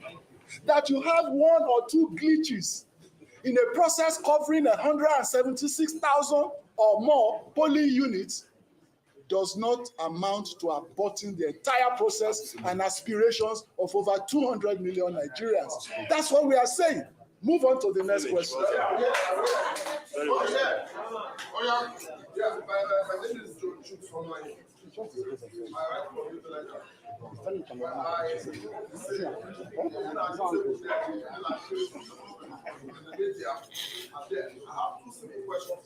Go ahead. One, are you worried or are you not worried that even the INEC has not responded to some allegations that have been raised? All this while, that's my first question. No, there's a provision for that. No, there's a provision. The second question I would like to ask, how do you feel over there? You tell the other way, what you say and tell Nigerians today is also all you want to say and believe that's how it should be. Let me answer the first one. I mean, the last one. Okay, Festus will take the first one. Now, your question is, what will we say if the table turns round tomorrow, right? Yeah. Again, I assume that you were with us from the beginning of this press conference. Sure. And we did say categorically that our candidate, being a committed Democrat, not just in theory, but in practice, and has been exemplified by his track record in the democratic struggle, in instilling or making sure that this democracy we practice is alive and kicking. much more than any other candidate in the horizon today. Because of all of this, he is going to accept defeat in good conscience, honorably. And he has done it in Lagos a few days ago. How many times are we going to repeat that? It's so simple. He has demonstrated it. And he did say, and I've repeated it, if you are not prepared to absorb the shock of defeat, you have no moral right to enjoy the fruits of victory. Exactly. That says it all. Now, on that issue, you know, this process we are going through is not a process of sentiment and emotion. It's law. Yeah. This is an institution guided by law. So that is why I intervene at every point in time when you ask such questions that relate to the process under the Electoral Act. So whatever your sentiment or emotions is irrelevant here. Now, let me explain to you, maybe you don't understand what I said earlier. The national chairman seated there as a national returning officer has two roles: to receive the results from the resident electoral commissioners of the state. That is just a simple role given to him. And when he receives, he announces the results. You cannot attend to complaints about results that have not been handed to you and you have not announced. Now, all the complaints received will now be attended to before he now makes the final declaration. There are two processes involved here. People think that announcing results means that you have announced a winner finally. No. When you now go through the 36 results and Abuja, right, you will now say, now, what are the complaints we have received so far? That is the point at which the national returning officer looks at all the complaints and says, okay, this complaint, does it affect this declaration I'm about to make? If there's a complaint that is substantial enough at that point to affect the declaration, that is when he holds back to make the final declaration. Do you understand? He holds back and says, well, I have received the results, I've announced them, but well, there's a serious complaint here that should taint this final declaration I want to make. But you cannot stop him at this point. Like my brother said, it's like aborting a pregnancy that has reached full term. He has to announce, he has to receive those results. He has to announce those results. And then at the point of making the final return, the final declaration, of course, he now says, well, this complaint, okay, it's good enough. This one is not good. I have not seen anything in this complaint to affect this. And so I now make the final declaration of president-elect. That is the procedure. So what the route they are taking is a route that is strange to law, strange to the process, strange to everything known under the Electoral Act. It is an illegal route they are taking. And it's just an illegal route to power that they want to take. And the last point I want to make is that they should understand that the different parts of this country and people who voted for different candidates, they have a right to get for their voices to be heard. Yeah. You want resounding in the areas where you come from. Let's be honest about this. You mean those places where we won resoundingly, you expected to come and win there? Did you expect to come and win there? Are you one kind of terrestrial human being that says, what nonsense? Oh yeah. So, shall we? Is that all? Thank you very much, gentlemen of the press. We shall call you again if they continue their shenanigans, because we will react for victory. Thank you every time. That was a good one. That was a very intense Q&A very session. Contentious Yes. as well. Doctor, what do you make of what we just heard? And again, just a shout out to our very own Amaka Walker there, who asked a very pertinent question, and to the representatives there in terms of toning down the language because of the polity, and also asking exact pertinent questions. So well done, Amaka. Doctor, what was your thoughts on what we just heard? Passions are getting inflamed. Very much so. Remember what I said before we went for the conference? It's like a Man City or Chelsea Arsenal game. It doesn't matter what happens on the field. What you call it now, the fans are getting worked up, especially when you have two equally matched opponents. And what you just saw there now is a sign of coming attractions, as we say in the movies. Yeah. In that hall, passions are getting inflamed. And I'm wondering what's happening outside. Right. I think that in the spirit of the, what do you call it now? Peace? The peace accord Yeah. that they all signed, the leaders, they should call their followers, to order. We need to do this for Nigeria. Yeah. It's so important. Yeah. These conferences, in a way, are totally unnecessary and uncalled for. There are probably things that should have happened after all is said and done. Yeah. But with what has just happened there, the last has not been heard. The last has not been heard. Exactly. Yeah, I think I will wrap it up on that note. Wow.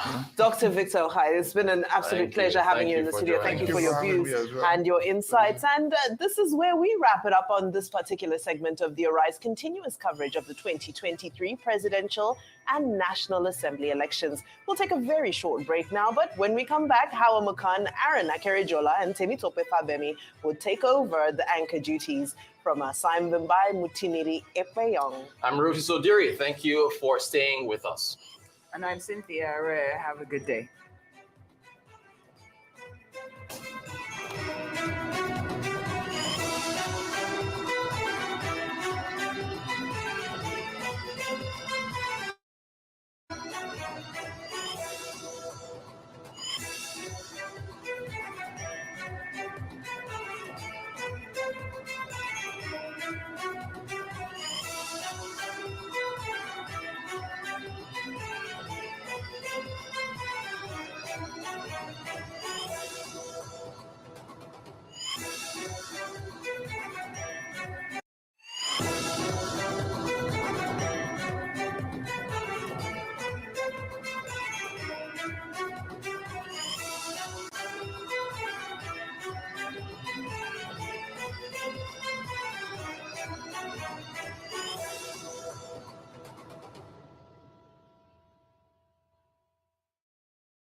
I've been running my business on my own, trying my best to get it to the next level, but I really need some help to get ahead. I know just what to do, I'll vault it for my loans, overdraft, step by step to my dream business with Vault. Salary earners, entrepreneurs, get your loans with no collateral. Yeah. Quick sign up, zero paperwork, step by step to your dream business with Vault. Vault is available to individuals, SMEs, and corporate customers.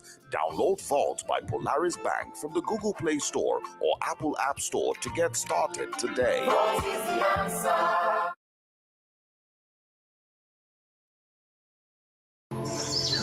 34 million hectares of arable land. Over 200 million people. One nation.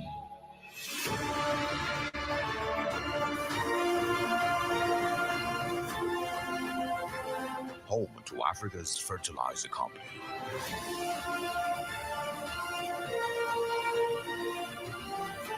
Dangote Fertilizer. Pure urea fertilizer.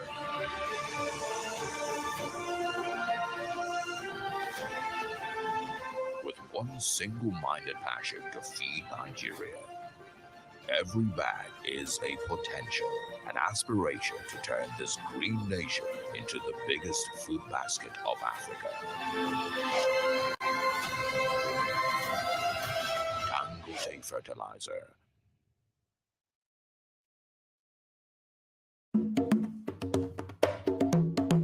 What is really happening in Akamata Market? It seems these people don't want the election to hold. I hope you're broadcasting to the world must hear. No.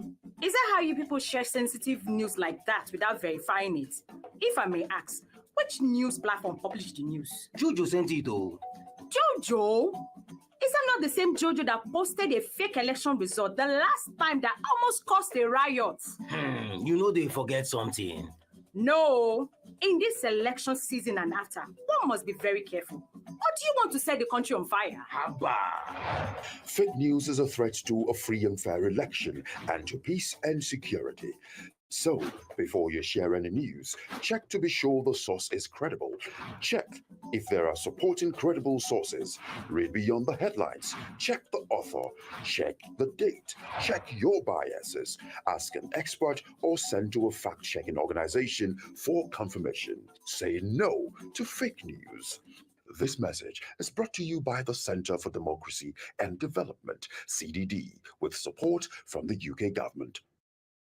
Imagine your wallet can be everything.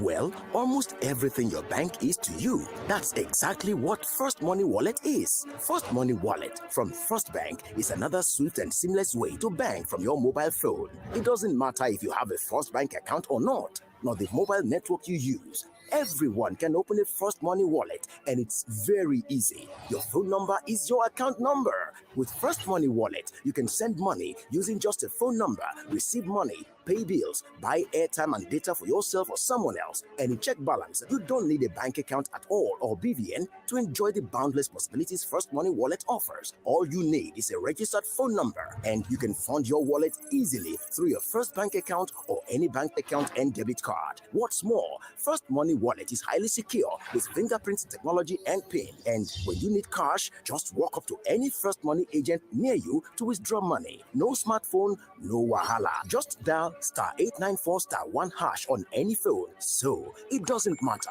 if you live in the city or the remotest part of the country. With First Money Wallet, your transactions are easy, seamless, and secure. Download the First Money Wallet app now. Input your phone number and follow the prompts, or simply dial *894*1#. All money now on First Money. You first. First Bank. Every day, life presents hopes, dreams, and challenges. Challenges that can become successes with a little help. Because a little help can empower you to go from despair to celebration. A little help can keep you going until the race is won.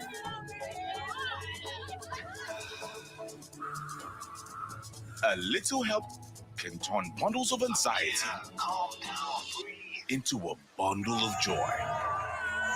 And with Glow Data, you get much more than just a little help. You get the biggest data deals in town to make every day glow with small wins and big wins. Dial *777# to select your Glow Data plan. Never say this when I'm love. The way you care for me, the way you care for me. You love me, baby, I cannot deny. Forever, I just wanna make you mine. You're my shining star, you're my one and only. And every day that I wake up, I just wanna wake up. Send and receive money across 30 countries with Send. Do it now.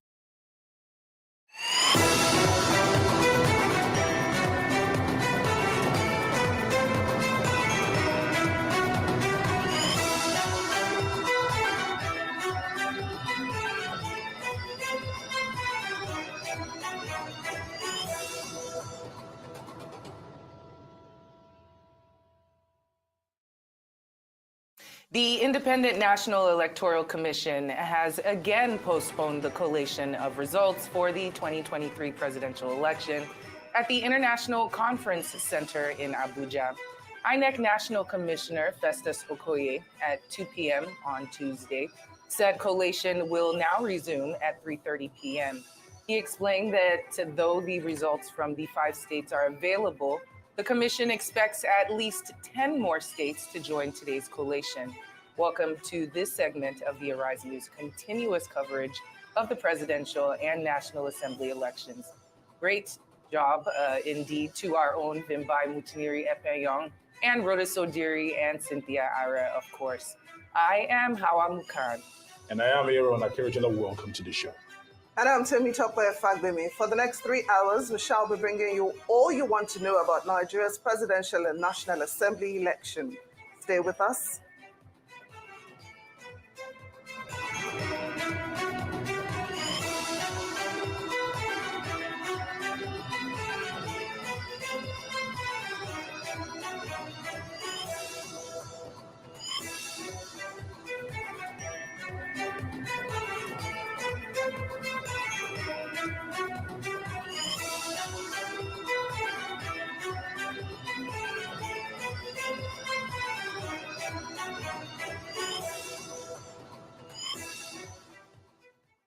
The African Union, the Economic Community of West African States, and the Commonwealth Election Observation Mission in Nigeria have raised concerns over electoral violence and the refusal of the Independent National Electoral Commission to post their results on their portal, amongst other challenges recorded during the presidential and National Assembly elections. The Election Observation Commission made this known during a media briefing in Abuja. Arise correspondent Punariman Benjamin has more. Here at the ECOWAS Commission in Abuja, the Electoral Observation Mission from the African Union, the ECOWAS, and the Commonwealth. The AU observers highlighted challenges recorded during the elections, especially violence, which led to the killings of some persons across the state. The election took place amidst general insecurity in the Northwest, the Northeast, the Southeast, and South-South geopolitical zones. The mission noted that the security issues presented a challenge to the conduct of the elections, as noted with the attack on INEC offices, personnel, and materials before the election. However, the ECOWAS mission emphasizes the need for Nigeria's electoral umpire to consider a more user-friendly way to help voters identify their polling units, ensure training of electoral officials on the use of the technology to help speed up the process. The visible presence of security agents discharging their duties in accordance with the provisions of the law in some polling units. However, they were inadequate. The professional conduct of polling officials, as well as some ad hoc staff who demonstrated inadequate knowledge of their duties, especially with the voting materials. For the Commonwealth, the Naira redesign has also contributed to the delay of the process. The observers suggested that the Naira redesign should have been done earlier than now. While the bimodal voter accreditation system, BVAS, functions satisfactorily in most polling units, our observers reported that the BVAS was faster on facial recognition than on detecting fingerprints of the voters during the accreditation process. With these observations and recommendations made by the independent observation missions, Nigerians will be expecting that the outcome of the results will reflect the will of the people. Punariman Benjamin, Arise News. The electoral officers assigned to conduct elections in some parts of Imo State have protested attempts by the Independent National Electoral Commission, INEC, to collate results in polling units where elections did not hold. The electoral officers say elections did not hold in some wards in Oru West and Ohaji and Egbema local government areas of the state, but results are coming from those areas. According to them, electoral materials did not arrive in these areas and they be dispersed without voting. Now the electoral officers wondered where the electoral body got the results it announced in these areas. Meanwhile, the lawmaker representing Ohaji Egbema, Oguta, and Oru West Federal Constituency, Honorable Kingsley Uju, is demanding cancellation of the elections in his constituency. And the process was full of irregularities. The lawmakers also cried out to the Inspector General of Police, alleging threat to his life and family members by the state government. In my own polling unit, which is Mbudi 2B, where we had election in some polling units, but 2 polling units, 025 and 030, election was not held. And we demanded from ECG 40G. We weren't giving it to us from the EO, who is Mrs. Mweke. On getting here yesterday, we were given the form. Since morning, we've been running around to submit this that election did not hold, and nobody was collecting from us. I worked at Oru West, Ngbidi, Oru West, Ibiasebe. The EO refused attending to us. No vehicle to take me to where I'm supposed to work. I called her attention several times, but no avail. So I'm here to return the form EC4G so that I will exempt myself in case there is any result from that polling unit. I have 12 polling units. No election was conducted in any of them. I worked as an SPO at Ubutu, in Oru West local government. But unfortunately, the election did not hold. And I want to do the needful to exempt myself from all blames by submitting this form EC40G filled by my POs. But unfortunately, nobody collected it from us. I need to actually invite the rest of Imo, all the INEC staff that work to the Hajime Oguta, and Oru West to ascertain what happened in Ajima, Oguta, and Oru West. And I want to use this medium again to appeal to the Treasury Police to caution the police authorities in Imo State to stop harassing me, to stop intimidating me, and stop intimidating my own supporters and believers of my project as a candidate of PDP. Election observer and political analyst Achike Chude joins us now. Good to have you, George. Yes, sir. George, are you there? I am here. How are you? I'm well. You can hear what is going on. You can hear also, see also the new updates. Funny enough, INEC has not given new updates, so I don't know where APC also get their numbers from, because INEC has postponed the counting to 3:30 Nigerian time, even though it's past 3:30 Nigerian time now. But I don't know. We have 37 countries in 37 states in Nigeria. Where are they assuming that the APC government is the APC party has won? Because that is the assumption now, with how they are speaking and what the press briefing we got earlier. Sir George, what are you saying? Because I think people should really wait. We need to hear all of these results before we come to a conclusion. What do you think?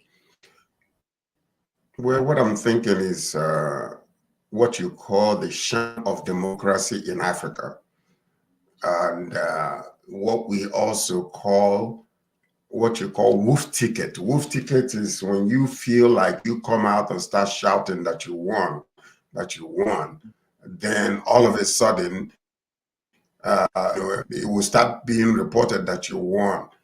You see what was going on a few minutes ago while they were talking? They were basically very aggressive. These are,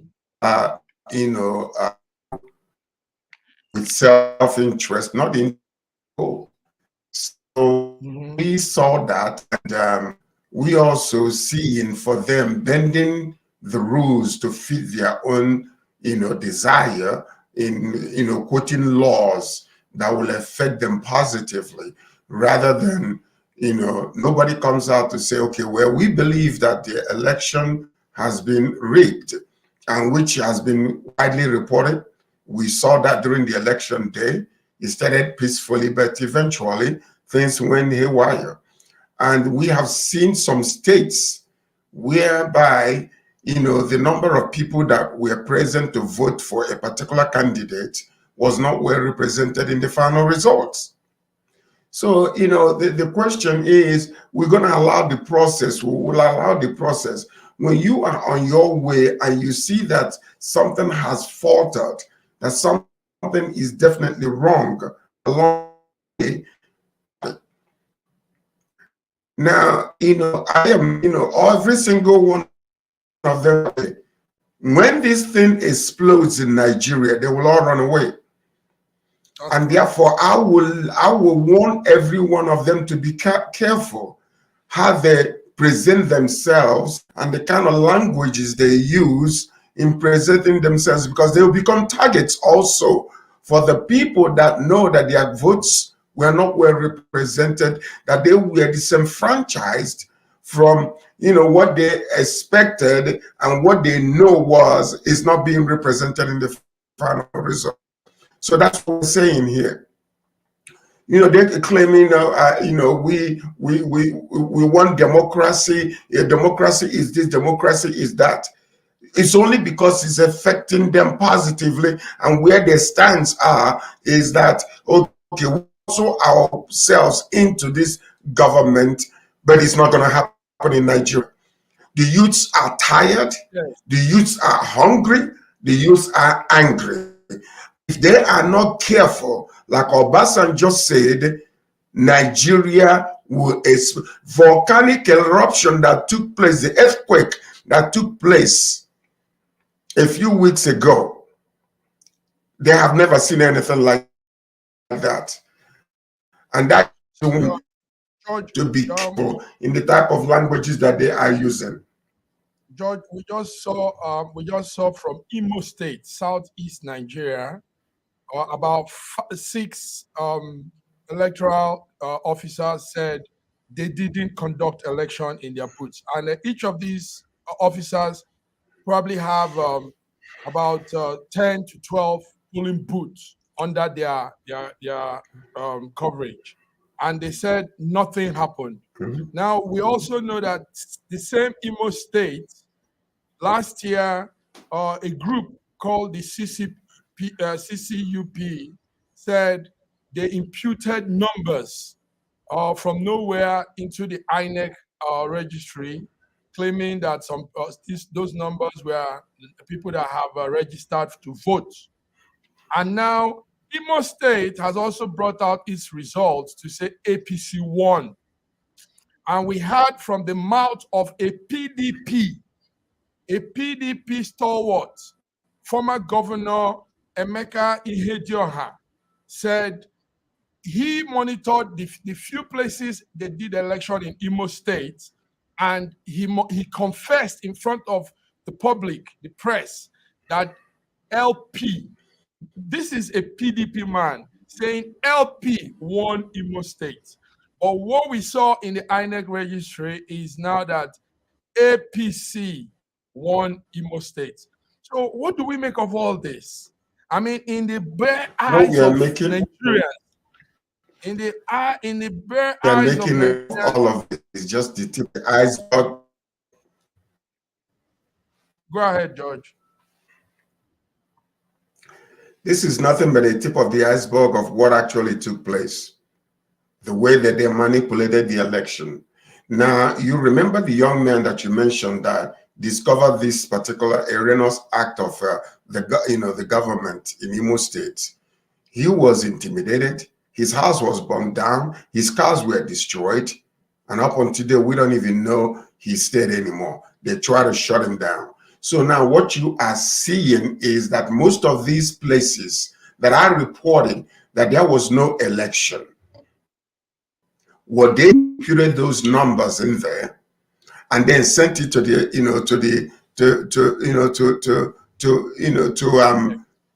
to the center that these are the people that voted.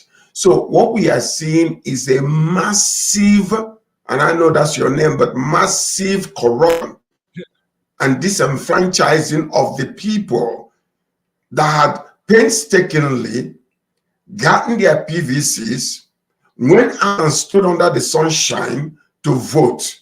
And I can guarantee you let me tell you, these people better start using their heads, because if they are not careful, every single individual that actually believe and know within themselves that they did not, that are clearly and actively and fairly being reported,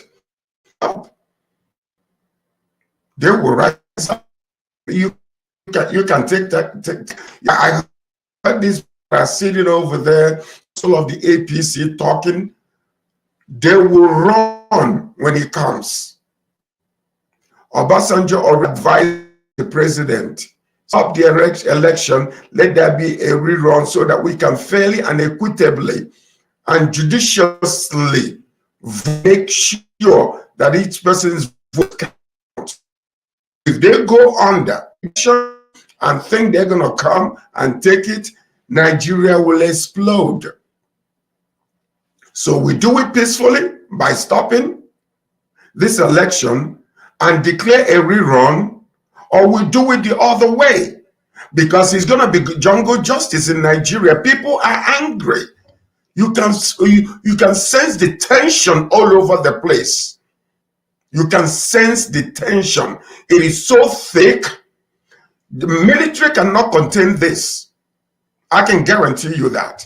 The military themselves will be overwhelmed in what will happen in Nigeria if they are not careful. The military too is to be blamed. So international countries, I'm calling on international, I am calling on the United States of America to intervene, on the Prime Minister to know there is peace, and announcing that there will be a rerun.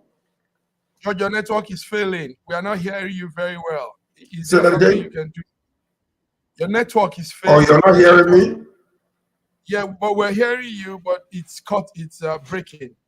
Do you have? Is there anything? Because what you're saying. All I'm saying. Yes.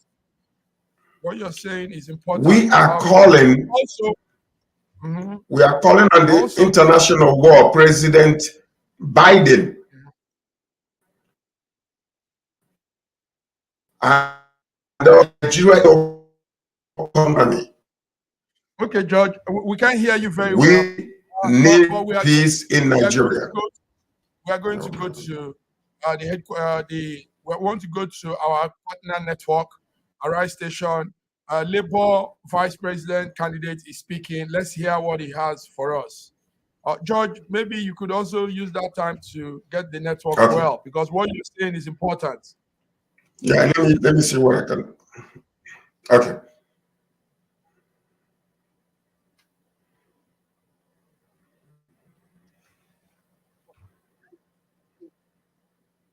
We can't hear them. Yes, it's coming. He is not come out to tell the world what has happened, why the results were not uploaded. There is a question mark there. He should be truthful.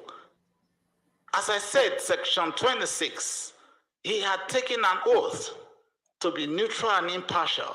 Therefore, he must speak to Nigerians and tell Nigerians the truth. And the truth is, they could not upload the results. What happened in INEC? Why was it that they could not upload the results?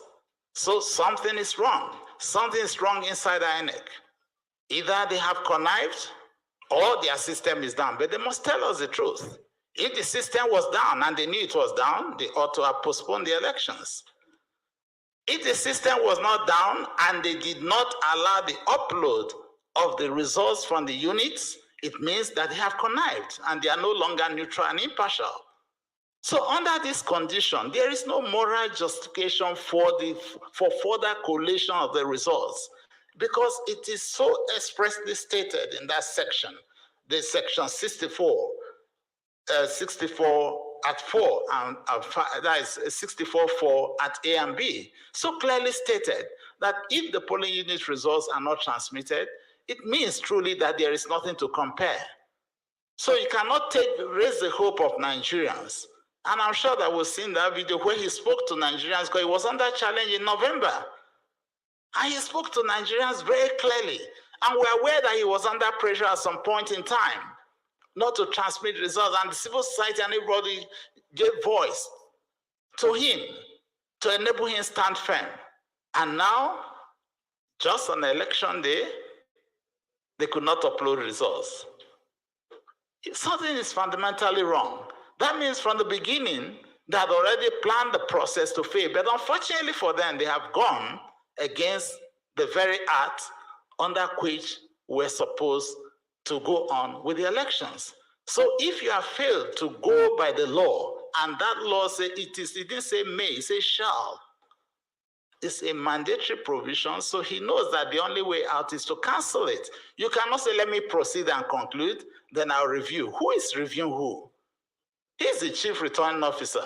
He has a right to take the decisions at this moment. You cannot go back, do something glaringly wrong, and you go back and want to review yourself. It does not make sense. It does not make sense. Nigerians are no fools. We are not fools. So he should do what is right. And that is the only thing that is actually right. So it's not even a question of calling for somebody else. Let him, he knows. He fought for this. He fought for it. The National Assembly gave it to him. President Muhammad Buhari assented to that bill, making it an act of the Federation. And now he that asked for it wants to breach the same law. It's very unfortunate that such things can happen in this country. Obviously not. So it's not a question of, oh, what happens to the offices? We are talking about the legality of what has been done. What has been done is based purely on illegality. It has breached our laws. You don't have to wait because he knows. The law didn't come on him. It was not forced on him by the National Assembly. He was actually the champion, supported by civil society. But now he's the one breaching the very law that he fought for. It's a very unfortunate circumstance. In a civilized place, this ought not to be.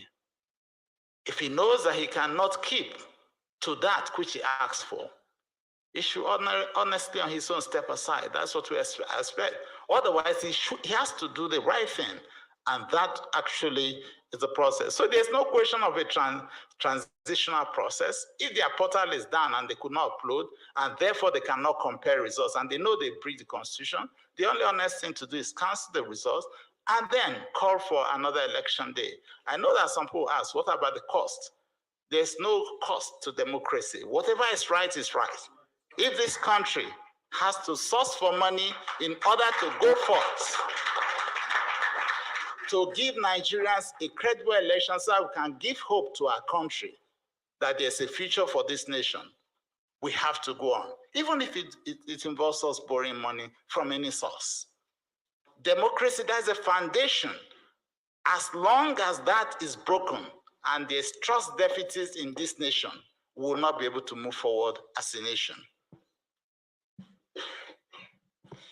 In courts of law, you would have seen procedures where characters were being formed. So, ladies and gentlemen, the character of this government is that they have been making promises they have no idea about, or they had no.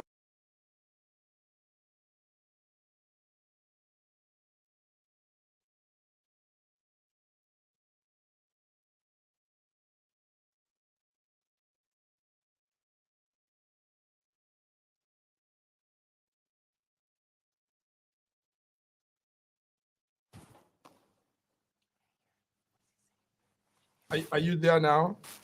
Well, we've been watching a joint press briefing by the vice presidential candidate of the People's Democratic Party, Ifeanyi Okowa, and of course that of the Labour Party, Dati Baba Ahmed. Of course, they're essentially saying the same thing.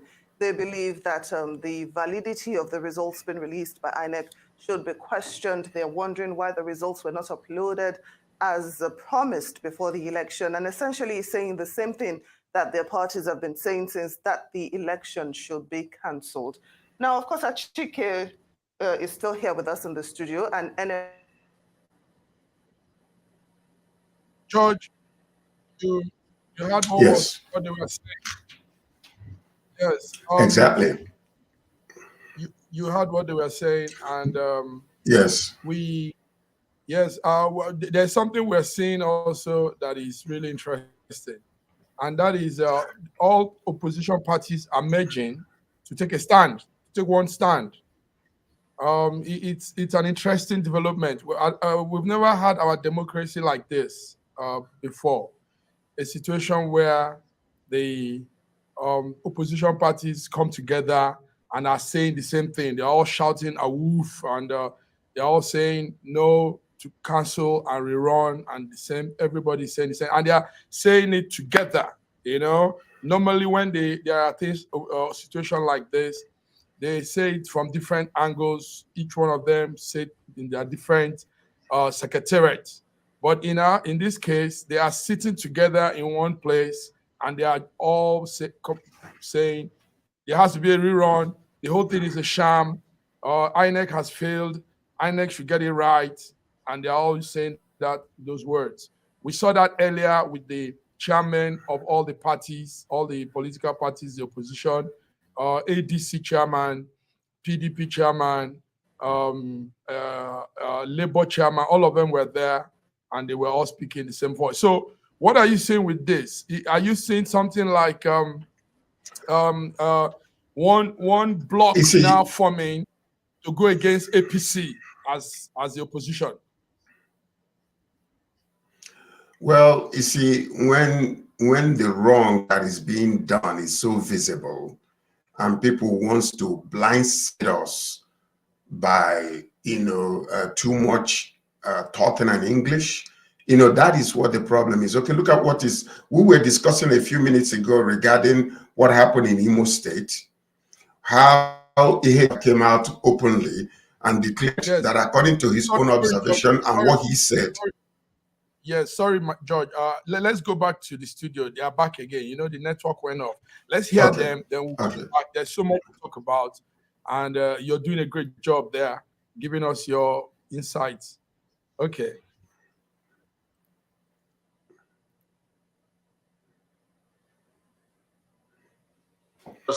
Natural disaster. There was earthquake in Turkey. The president has sworn to rebuild it. Last year there was earthquake in South Africa. They are rebuilding. These are natural disasters. Human disasters are when you have one individual destroying the future of hundreds of millions.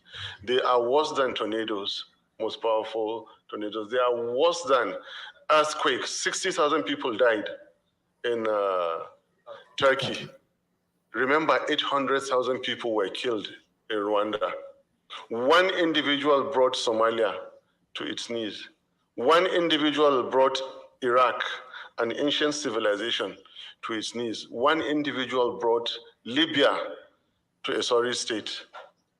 We have individuals who have amassed wealth and think they can, in the Eagle Square, disgrace citizen number 1, citizen number 2, citizen number 3, because they have millions of dollars to spend on state governors. And they will come out, hold INEC, control the security, control the judiciary. That is why they are telling you go to court. People are afraid to mention courts in civilized societies. The moment you mention court, he will say, okay, what do you want? That is the truth of the matter. We are heading, like I told you, when everything is at stake, and right now everything is at stake. My country is at stake.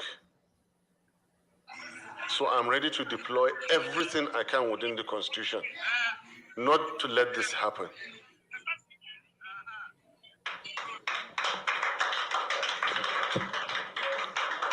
Okay, you can stay. Let's come this way. My name is Obina Kalazo. I speak for the Concerned Citizen Society. Yes, yes. Now, sir, coming here, There was a young man we saw carrying a placard naked. He was just wearing a trouser saying his future has been sold by INEC. And I also speak for the women in the marketplace, traders and all that. They trooped out from morning on Saturday till late in the evening. I want you to speak to them, Nigerians that are watching, giving them encouragement how to come out again, because our agreement is we are not accepting this. How can they be trusted? How can they give their trust again to INEC after now? So I want you to talk to them and tell them there is hope somewhere. Thank you.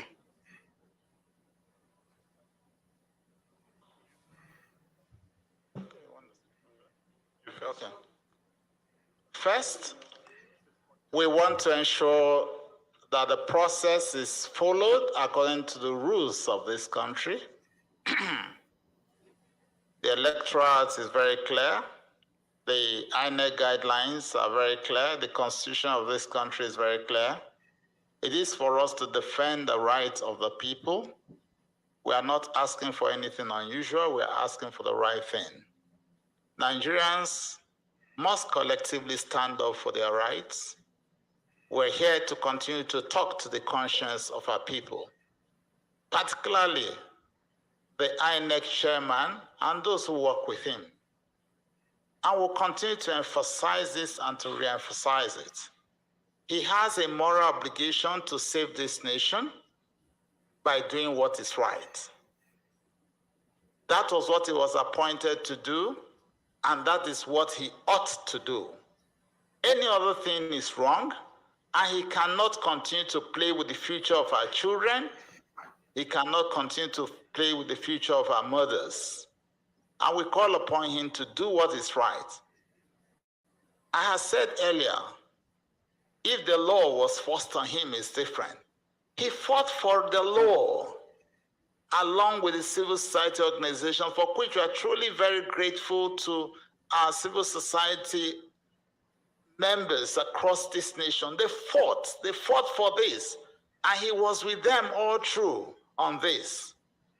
Why would you go through a fight? And we're all excited. Internationally, the global community was excited that this time we're going to have it right. He traveled overseas, even to Chatham House, to the United States.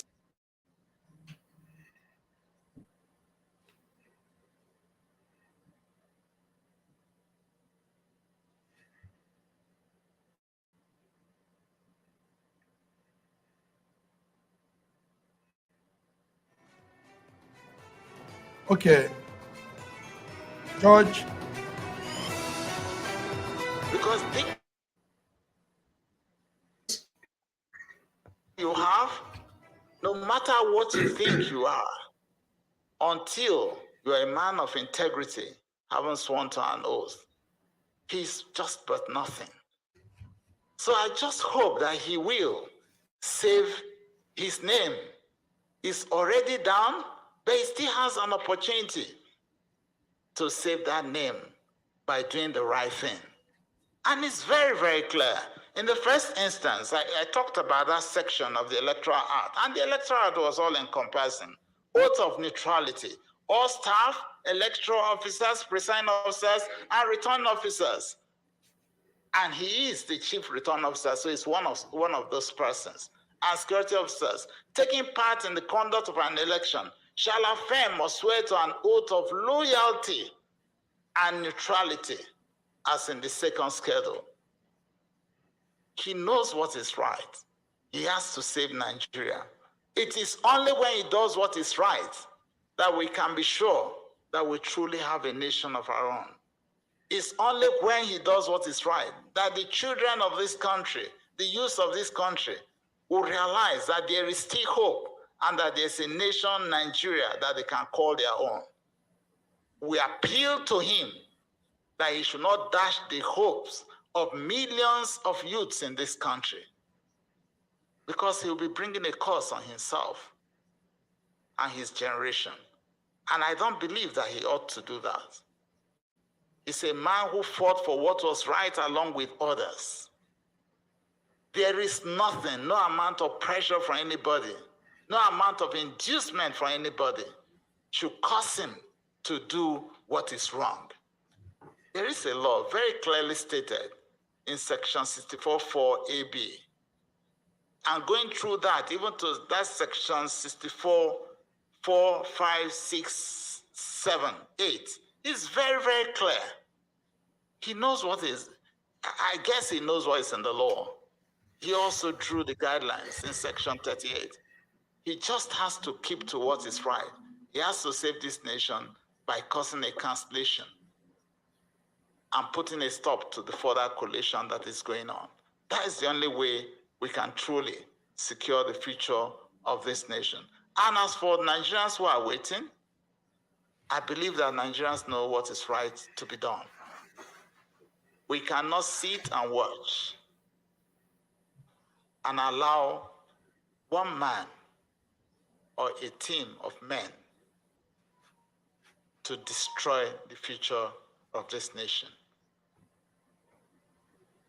Real peace is not the absence of violence, it is the presence of justice. We cannot continue to make the job of those destroying Nigeria easy. Each time we come out to tell Nigerians, calm down, let it pass, the more we tell Nigerians to be peaceful, the more the bad elements perfect their instruments and systems of corruption, of constitutional and legal abuses. For how long are we going to continue to do that? In the most advanced democracies, you have human beings chaining themselves to highways because toxic materials are being transported through their territories. This is legal. This is constitutional. This is not violence. Only 2 months ago in Germany, you saw people, environmentalists protesting against coal mines, have stayed there in excess of 6 months until the court ruled against them. The police moved in to remove them from occupying that place. And this is legal. For how long are we going to tell Nigerians continue to sit down and be cheated? You are being cheated, allow yourselves to be cheated because you're Nigerians. It doesn't make sense. And you, the bad elements, continue to do because Nigerians are going to be patient. Governments have fallen in Africa because of the price of bread went up. The entire Arab world, 11, 12 years ago, went up in crisis because a young man burned himself in broad daylight. Anybody waiting to hear call to arms from ourselves will never hear it. We're peaceful people. He will never hear. Anybody who wishes to change what we are saying, what I am saying, is welcome to try it. I will never call for violence. I will continue to say that democracy belongs to the people who can practice it. Good governance belongs to the people who can demand it. Dividends of democracy belongs to those who can take it. It is left for Nigerians to do these things I mentioned. There's nothing unconstitutional, nothing illegal about the gentleman you mentioned on the street and millions joining him. After all, what is being done about the illegality that we spoke about? Right now, to the best that I know, let me tell you that there is 178,606 illegalities committed on 25th February 2023. All the polling units that did not upload to IREV is a legal breach. It's a breach of the Electoral Act. Then there's 8,000 plus criminal acts. Any polling ward or collation officer that violated sections 64, 4, and 5 because it states clearly he or she shall only enter after having verified from the beavers directly transmitted. These are constitutional breaches. These are legal breaches. This is what Nigerians should be after, not about Nigerians demanding their rights. It is not violence if Nigerians serve notice, come out peacefully. It is not violence. It is not any break. You cannot tell Nigerians to sit down and watch everything go down the drain. This country is too beautiful, is too blessed. I'm sure most of us have lived in other countries and come back to Nigeria because Nigeria is too good. And that is why I said, when all is at stake, as we have now, people like me are ready to deploy all constitutional means to see that we take back our country. I like what Governor Okowa said. The gentleman, Mahmood Yakubu, he is an exalted common civil servant. And this is a technical description I'm giving with due respect. He has no powers to break law. He has no powers to make laws. What INEC Chairman has been doing, he has been making laws by deciding to continue with legal breaches. I repeat, what INEC said is that, yes, we heard you. The laws have been broken. Please resume your seat. Like they said to Ihedioha. Resume your seat, we've heard you. We are going to continue to break this law until we finish breaking the law and announce a government based on illegality.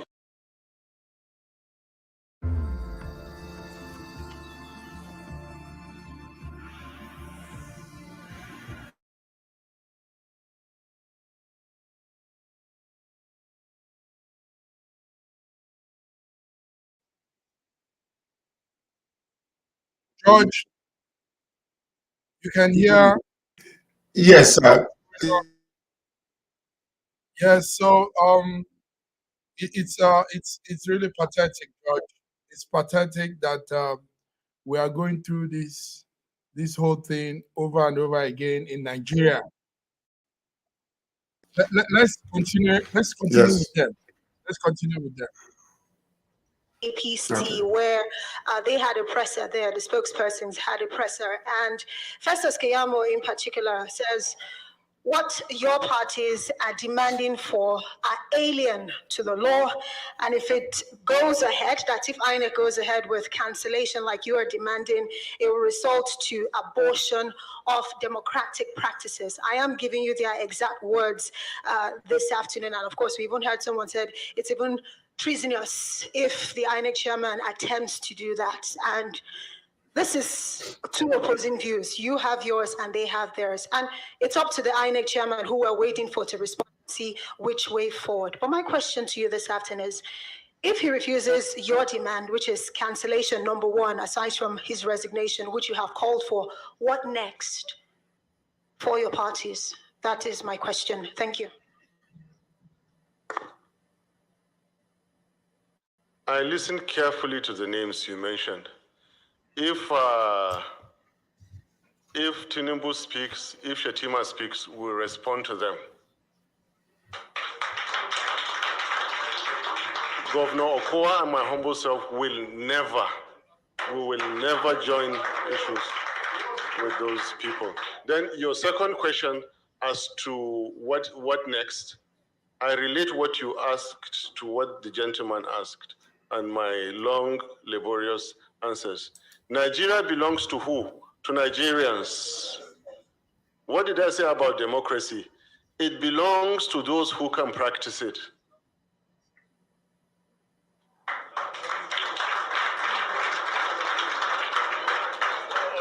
Okay, African Report, Eniola Akikiotu.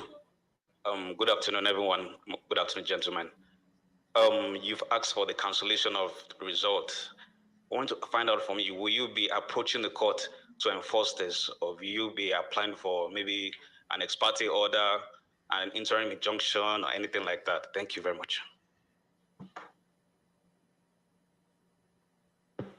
We have asked for a cancellation of the result because that actually will be the saving grace at this moment for Yakubu Mahmood, who is the chairman of INEC. And we believe that in right conscience, he should do what is right. And we're hoping that in the position that he occupies, and with what efforts he had put in the past, and what he had told Nigerians, what he had told the world over that he was going to do, he should only do what is right. We are hoping that he will do what is right. And that actually is the right course to do. But if he fails to do that, our options are numerous. We don't have to come to you on that at the moment. We'll let you know as we progress. You need to Ifeanyi Okowa, VP candidate for the for the PDP, speaking there. And now we're going live to Abuja. The INEC Chairman is going to be addressing the media. Let's go live again to the National Collation Center 2023 election. Even though everybody has said it should stop, let's still hear them and what they have. Is that okay, George? Is that okay? It's fine. I need to. Okay.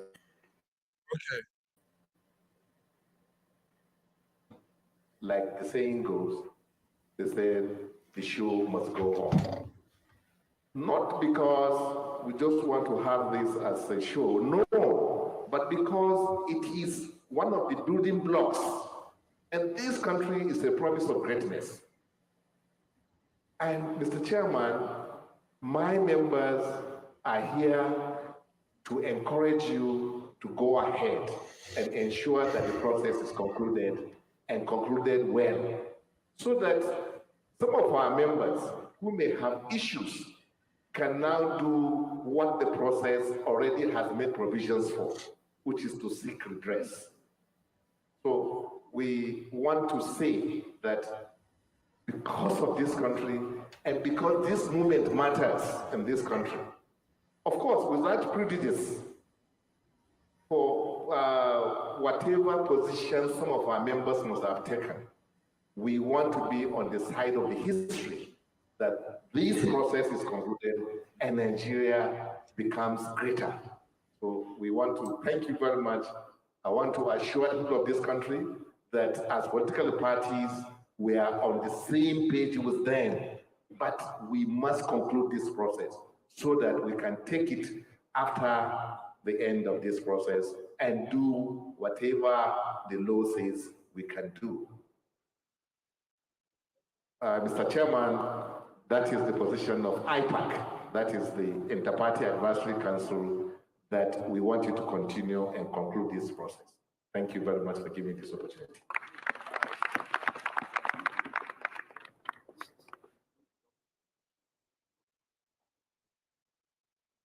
Go ahead. Mr. Chairman, my name is Dan Wanyao, MNI, OFR. I am the National Chairman of Zenith Labour Party. I am also the presidential candidate of the party. I just flew in this morning from home where I voted. I want to add to what our chairman said. We are looking at our country. We are looking at Nigeria. We have passed through many elections. And there is nowhere in the world where you don't have problems during elections. Let me refer to the last one in the United States. There were problems,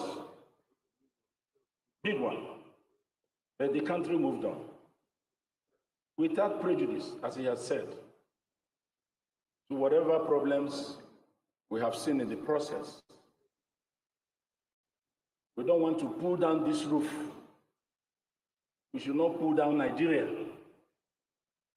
because of these problems.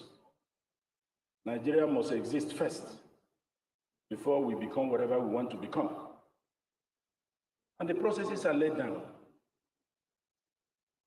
In this election, I can say it emphatically, there was no problem with the beavers. No problem at all. The final process. And beavers, I will say to high heavens, is the best way to go. And that was well thought out by the commission and the political parties. I voted. Beavers worked. Necessary things were done in my polling unit. And in having issues from ward to ward, state to state, we must remember that we have our laws. Years ago, I recall when I was leading a political party, we knew we won Ondo State. We knew we won Edo State. Then my party won 1.5 governors. One Ondo, half was Shomole, because there was an accord between ACN and the then Labour Party. So they took half of Oshomole, we took half of him. We went to court. Even a sitting president then said, Governor Mimiko will never be governor in Ondo State. He said it publicly, that he will send EFCC to him. 3 days later, Ribadu, who was chairman of EFCC, then said he never had Mimiko's file on his desk. We retrieved our mandate. Mimiko governed Ondo State for 8 years. Adams governed Edo State for 8 years.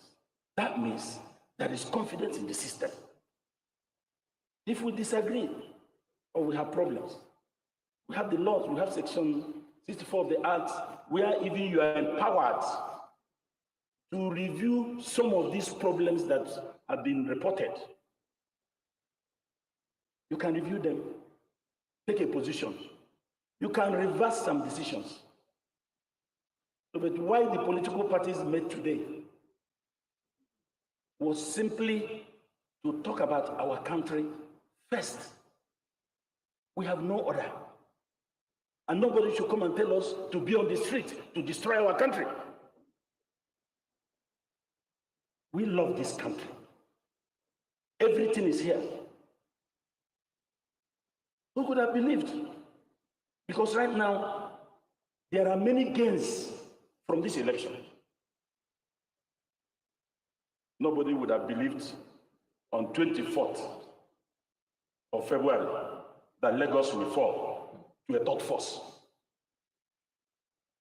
Nobody would have believed that 3 governors lost senatorial seat, 1/3 of the states they governed for 8 years, they could not win.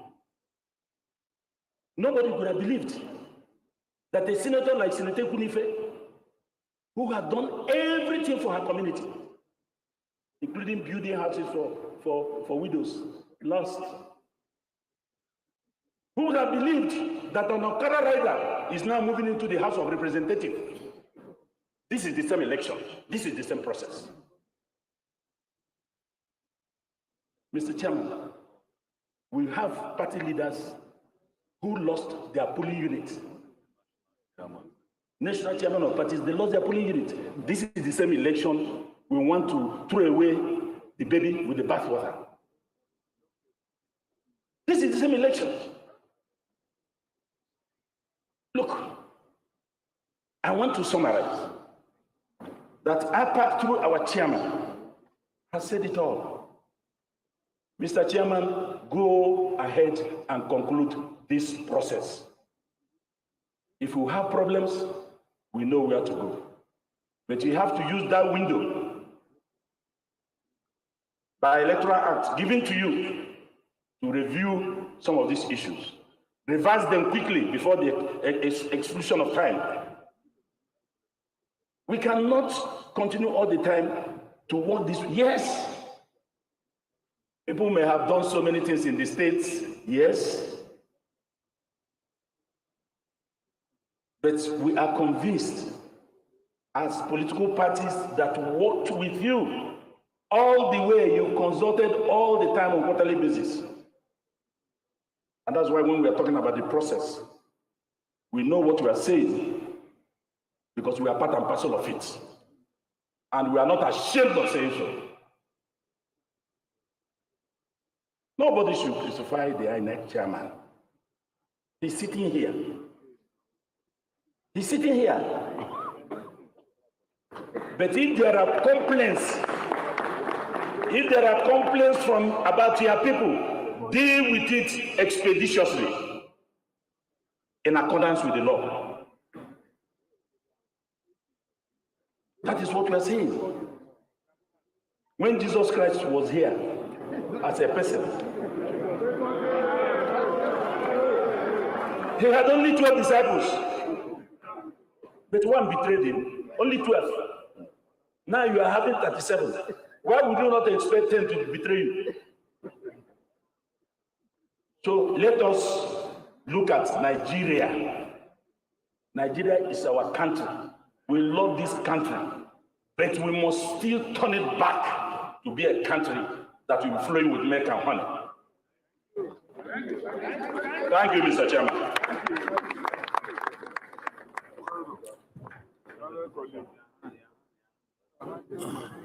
Okay, thank you very much. Let me seize this opportunity to assure Nigerians that we will do whatever we can within the confines of the law to review issues arising from the conduct of elections, particularly by invoking our powers under Section 65 of the Electoral Act, to review where review is absolutely necessary. So I want to thank you very much. We have so many states waiting in the queue, so we now recommence collation of results. And the first state is Niger State. Is the REC and the collection officer there? We have a large number on queue. REC Niger and the returning state collection officer for the presidential election, please step forward. REC, introduce yourself and let the scope introduce himself, and the scope presents the results. Thank you, Mr. Chairman, National Commissioners. My name is Ahmed Yusuf, Resident Electoral Commissioner, Niger State.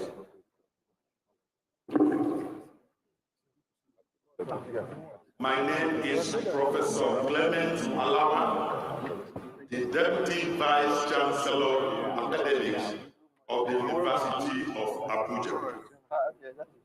I am the State Collation Officer for the presidential election of 25th February 2023 in Niger State. Already with me is Ahmed Ishaq Garki, the resident electoral commissioner for Niger State. The result for the presidential election held on the 25th of February 2023 in Niger State are as follows.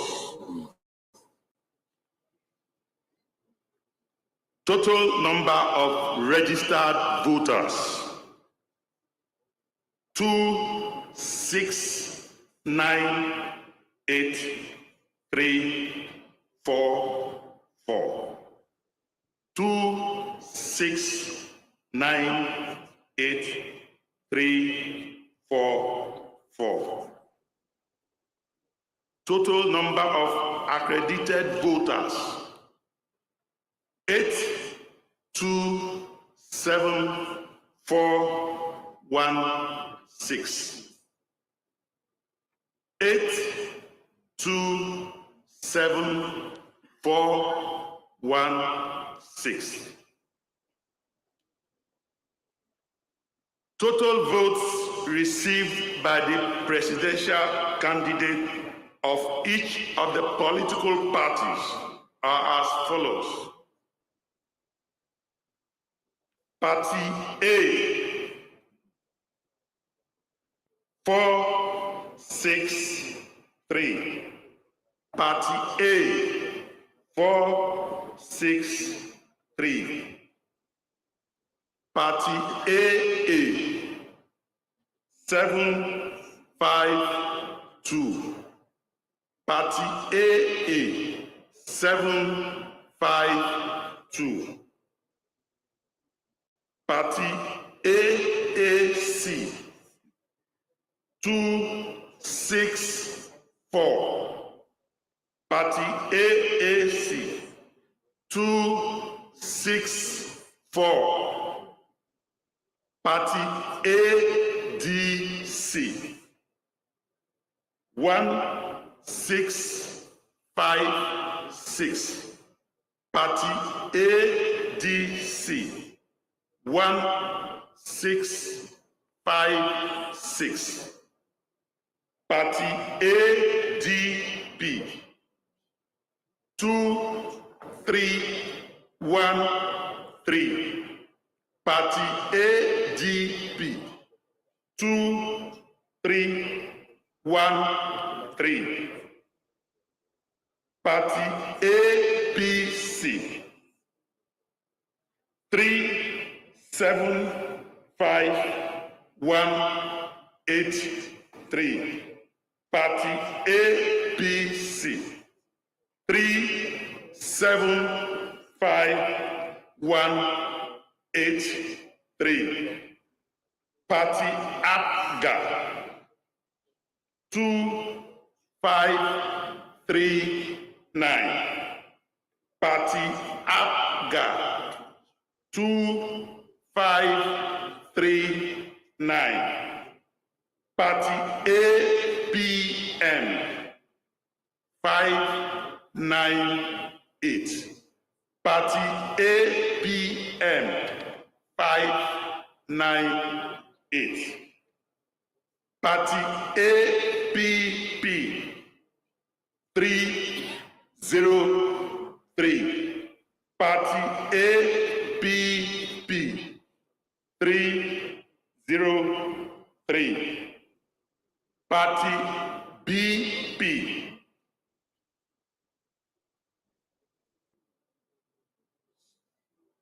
sorry, let me correct that. Party APP, 302. Party APP, 302. Party BP, 303. Party BP, 303.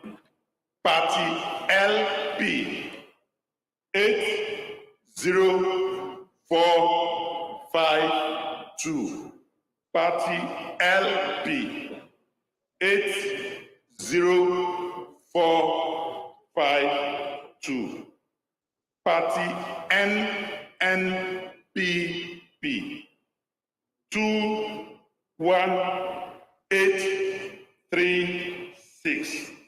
Party NNPP, 21836. Party NRM, 1032. Party NRM, 1032. Party PDP, 284898.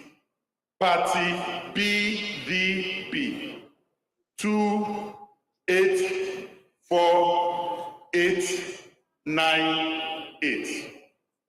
Party PRP 2534.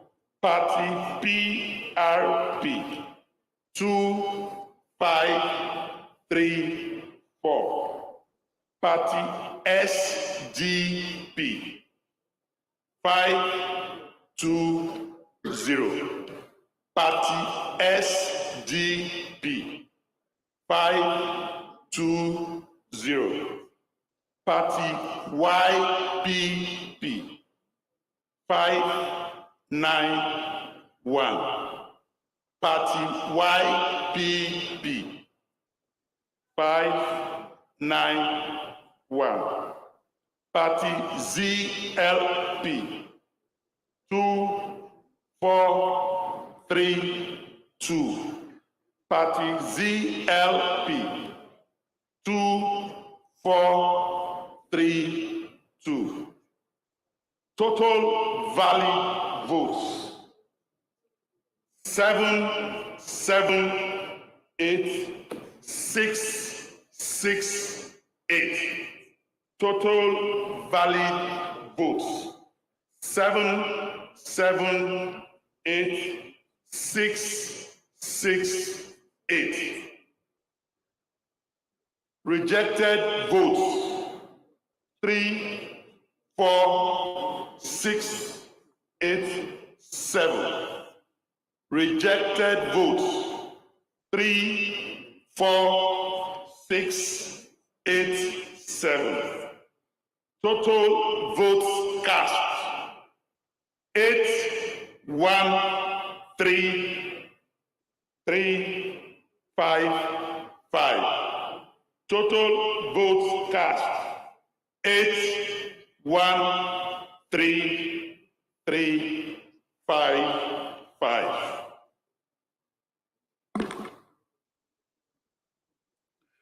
Thank you very much, Scope. Were there places where elections could not hold or cancelled? How many? Reason? How many registered voters and how many PVCs collected? Okay. Thank you, sir. Yes, sir. There were places where votes were cancelled. Total number of votes cancelled was 36,745. 36745 votes were cancelled. This occurred in 57 polling units spread over 40 registration areas or wards. The reasons for overvoting, the reasons for cancellation was basically two. One was overvoting. The second was refusal by the voters to use the bimodal voters verification, bimodal verification accreditation system, the BVAS. The voters refused to use it. Those are the reasons that the votes were cancelled. And the total number of registered people in that area for the BVCs was 38,38040. 38040.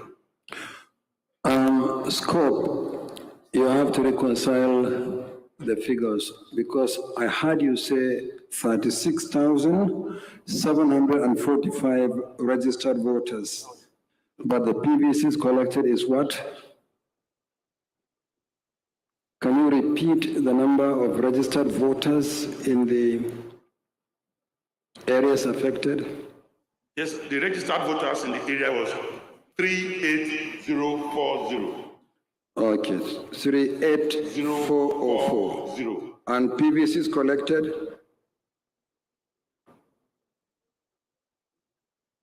I think that was it, votes in council. No, number of PVCs collected. You mentioned two figures. One is 38, one is 36. So I want to know which one is which. 38 may be the registered voters, yes, 36 may be PVCs collected. Yes. But confirm from your records. Yes, I will check when you bring. I have it, yes. Okay. So thank you very much. Party leaders, we have heard the result from Niger State. Any comments? Okay, Squad Niger, please present the results.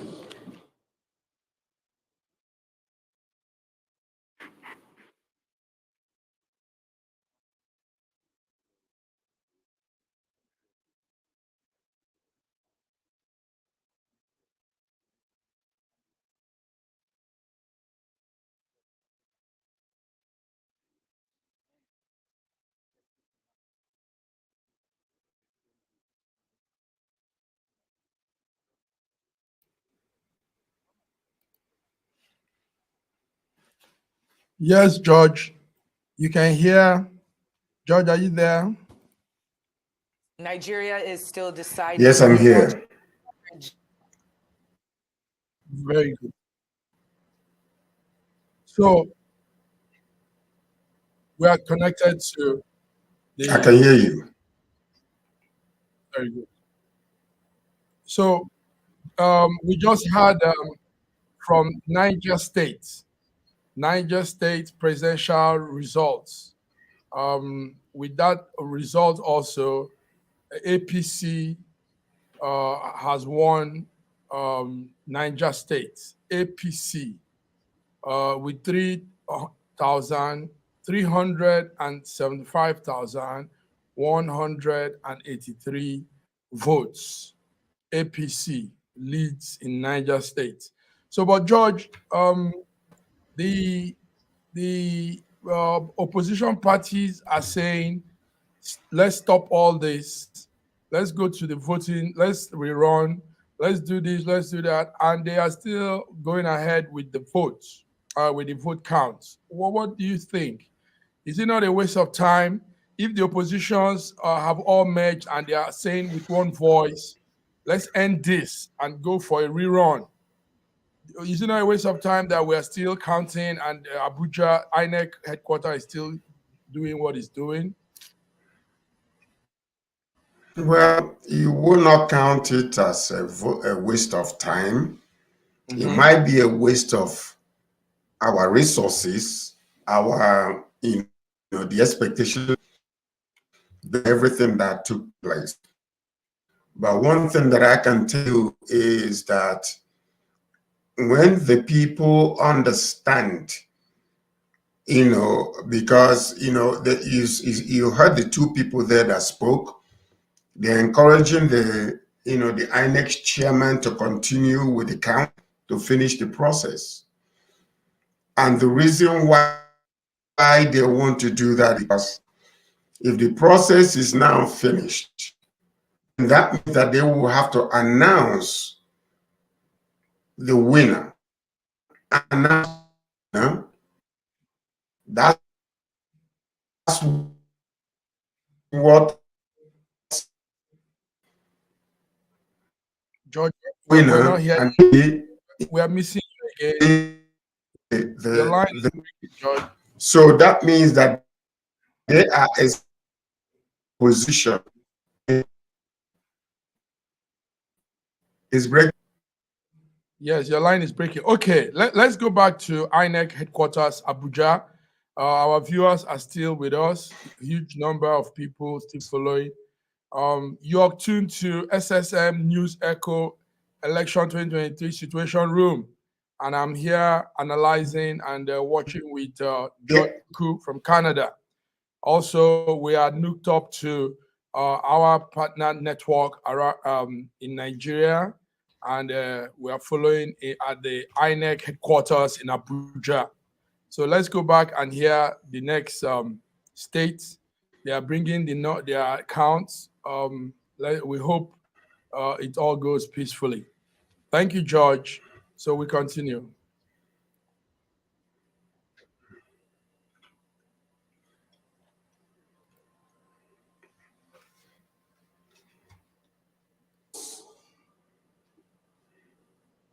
Party ADP 1447. Party APC 310468. Party ABGA 3605. Party APM 501. Party APP 218. Party BP 714.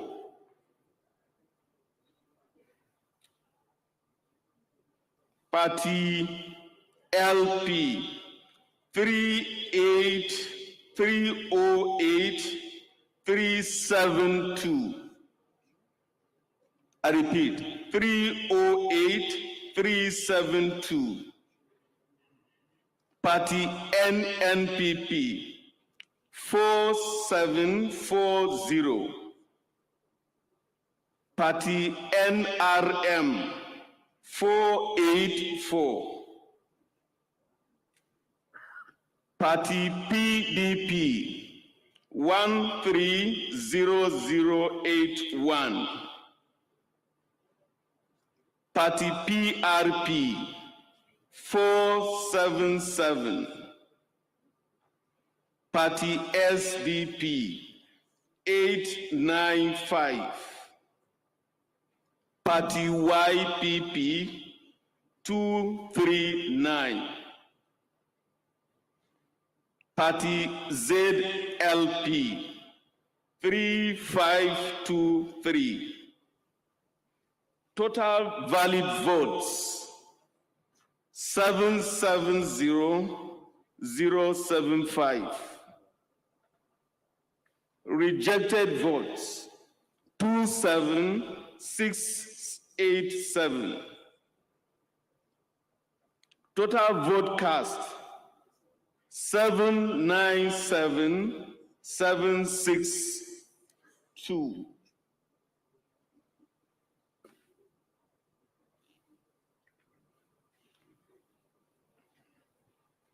Okay, thank you very much, Rick. What about places where election could not hold or cancelled, reasons, registered voters, PVCs collected?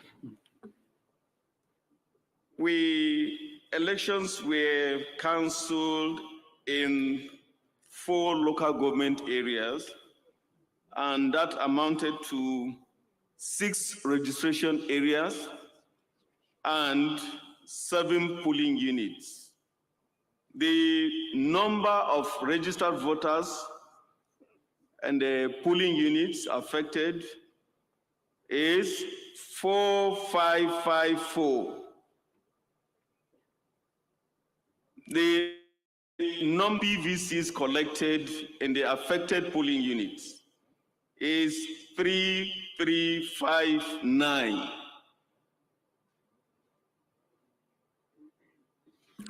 Thank you very much.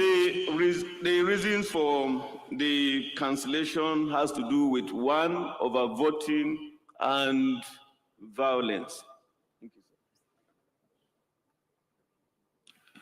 sir. Okay, thank you very much, VC. Party agents, any observations, any comments? Okay, Scott, please come forward and present your result.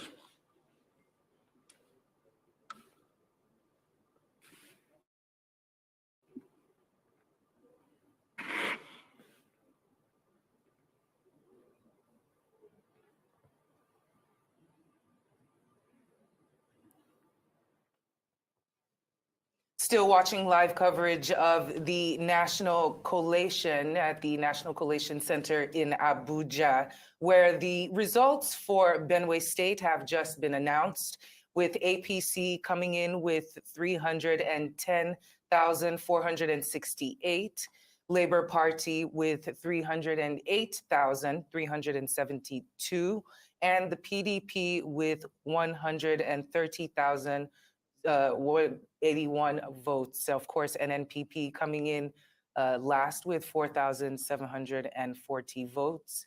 We are waiting for more election results to be read as the INEC chairman has discussions with his INEC officers.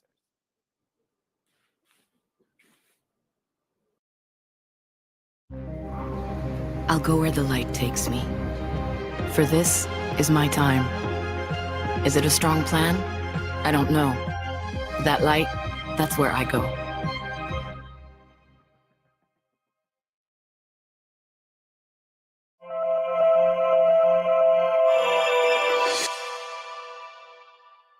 Oggi vi voglio parlare di motore. Per la precisione vi voglio far vedere alcune cose che voi potete fare sul vostro motore nel momento in cui avete dei problemi in navigazione e altre cose invece che dovete fare per poter mantenere bene la macchina della vostra barca.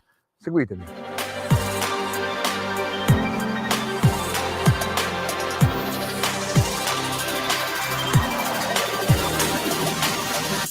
Stiamo navigando verso Marina Cala dei Sardi per andare al magazzino della NSS e fare un video di una nuova serie, una serie tutta dedicata, riservata agli abbonati del canale YouTube di SVN Solo Velanet. Il titolo della serie è Conoscere la barca e in questa puntata andremo a vedere il motore, parleremo delle parti fondamentali del motore, delle parti principali.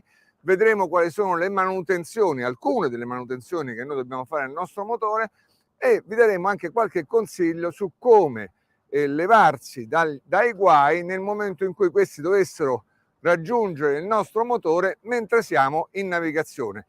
Quindi seguitemi, andiamo a Marina Cala dei Sardi e da lì al magazzino della NSS.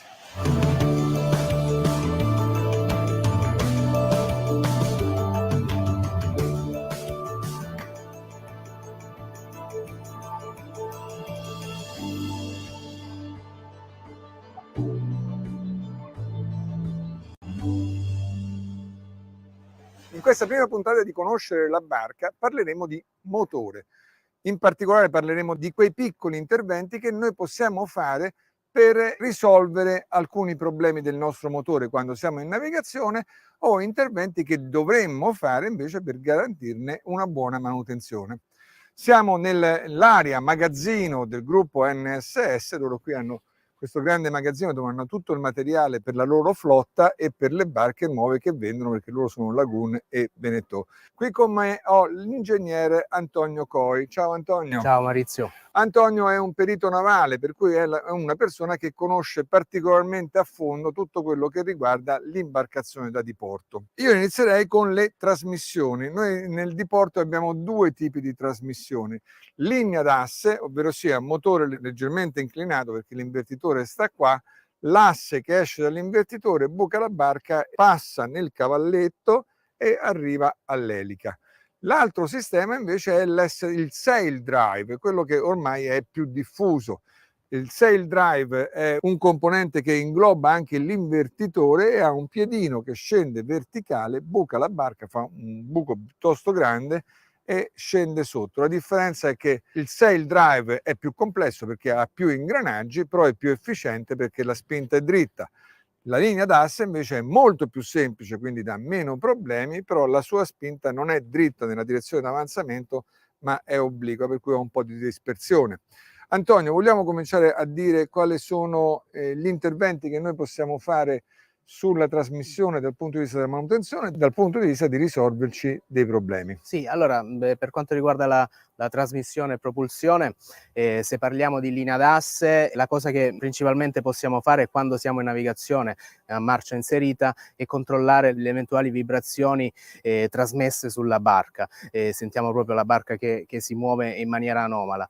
Questo significa che c'è un'usura maggiore della boccola all'interno del cavalletto reggiasse che appunto avvolge il nostro asse dell'elica e la cosa che bisogna fare è quella di mettere in programma in un futuro breve di andare a sostituirla. A sostituire la boccola. Esatto. Un altro controllo che possiamo fare periodicamente, anche prima di intraprendere le navigazioni, è quello del controllo dei livelli dell'olio all'interno dell'invertitore. Sia che si tratta di linea d'asse, sia che si tratti di piedino S-Drive, il controllo del livello è fondamentale. E questo considerate che molti velisti non sanno che l'invertitore ha un suo sistema di lubrificazione separato da quello del motore.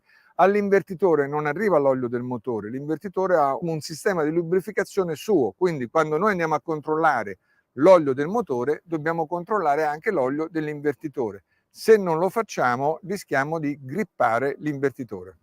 Sì, se abbiamo un piedino S-Drive installato a bordo, il controllo dell'olio ci permette anche di vedere se vi è all'interno del piedino dell'olio emulsionato. Questo significa che dal paraolio inferiore c'è stato un ingresso d'acqua, quindi si è andato a emulsionare l'olio e non abbiamo più quelle caratteristiche di lubrificazione che doveva dare l'olio all'interno del piede. Se scopriamo questa cosa sappiamo che dobbiamo fare un altro intervento, cambiare il paraolio del sail drive. Come mettiamo la barca a secco è una cosa che dobbiamo fare, perché sennò anche lì rischiamo il grippaccio dell'invertitore. Se abbiamo un S-Drive, tenere sempre bene a mente quando è stata sostituita l'ultima volta la guarnizione del piedino S-Drive, e quindi sapendo questa informazione andare a sostituirla così a scadenza, così come suggerito dalla casa costruttrice. Però attenzione, questa è una cosa importante, perché il periodo di scadenza di quella guarnizione è molto lungo. Per la Volvo Penta, ad esempio, sono 7 anni, quindi è facile che qualcuno si possa dimenticare di andarla a controllare. Però è una cosa importante, perché il foro che fa il sail drive quando esce dallo scafo è di questa portata. Se quella guarnizione non regge bene, il flusso d'acqua che entra nella barca è tanta roba. Poi possiamo passare al motore. Sì. Ok, allora il motore si divide in 2 zone fondamentali: la parte termica, ovvero sia la parte dei pistoni che salgono, scendono e creano l'energia che io poi andrò a trasmettere attraverso l'invertitore all'elica, con tutto il suo sistema di alimentazione, chiaramente, perché i pistoni camminano se io li alimento con la miscela aria-gasolio. E poi il sistema di raffreddamento. Voi considerate che questi motori sono motori che normalmente vengono montati su dei camion. Sui camion il raffreddamento del liquido refrigerante, perché è il liquido refrigerante che raffredda il motore, ma a sua volta poi va raffreddato, avviene attraverso il radiatore. C'è il radiatore sul frontale del camion, questo è il flusso d'aria che colpisce il radiatore, va a raffreddare il liquido refrigerante. In barca questo non si può fare, noi non possiamo avere il radiatore, quindi la funzione del flusso d'aria sul radiatore che raffredda il refrigerante la farà lo scambiatore di calore, ovvero sia noi utilizzeremo l'acqua di mare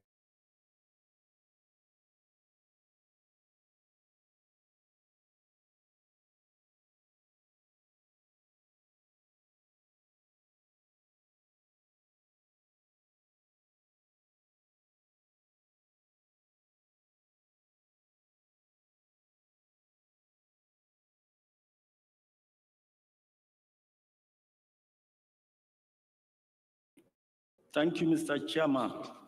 My name is Professor Olayemi Akinwumi. I am the Vice Chancellor of Federal University, Lokoja. I am the State Collation Officer for the Presidential Election Scope of 25 February 2023 in FCT. The results for the presidential election held on 25th February 2023 in FCT states are as follows. Total number of registered voters, 1, 5, 7, 0, 3, 0, 7. Total number of accredited voters, 4, 7, 8, 9, 2, 3. Total number of votes received by the presidential candidate of each of the political parties are as follows. Party A, 4 9-0. Party AA 506. Party AAC 215. Party ADC 768. Party ADP 585. Party APC 90902. Party APGA 1362. Party APM 297. Party APP 146. Party BP 748.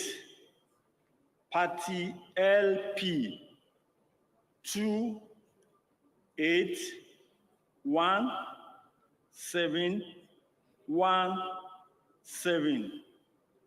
Party NNPP 4517. Party NRM 294. Party PDP 74194. Party PRP 131.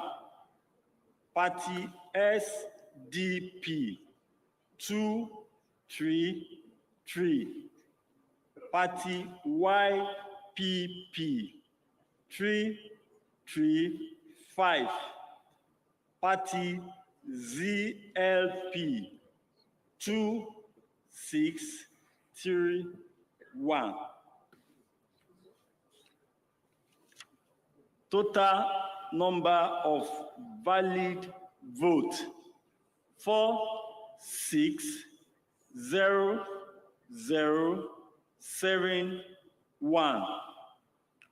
Total number of rejected votes 18581.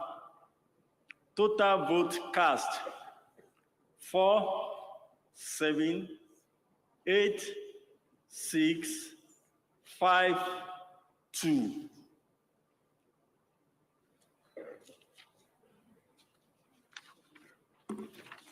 Okay, thank you very much, Scope. What about places where elections did not hold? Or where there were cancellations and the reasons? Thank you, sir. Number of council votes 54574. And areas where the votes were cancelled, 5 area councils. Reasons for the cancellation: disruption of voting activities by hoodlums and overvoting. Thank you, sir. Number of PVCs collected? Number of PVC collected 48753.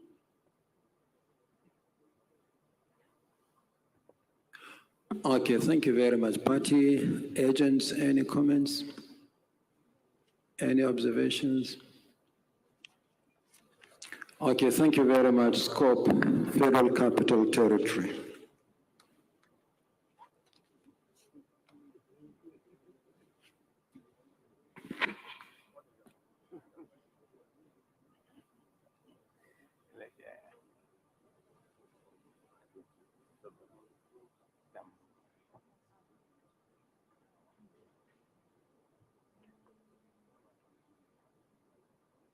We're live at the National Collation Center in Abuja, where after several delays, INEC finally resumes announcement of results of the presidential election.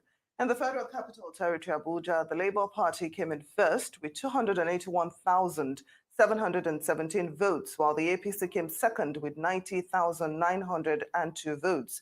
In Benue State, the APC won the election with 310,468 votes, while the Labour Party came second with 308,372 votes. And in Niger State, the APC again recorded huge success after winning the election with 375,183 votes, while the PDP came in second with 284,898 votes. More results will trickle in a matter of minutes.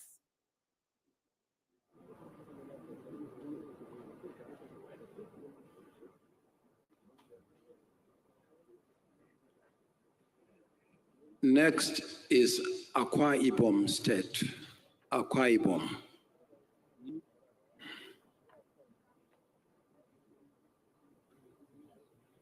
Spreadsheet.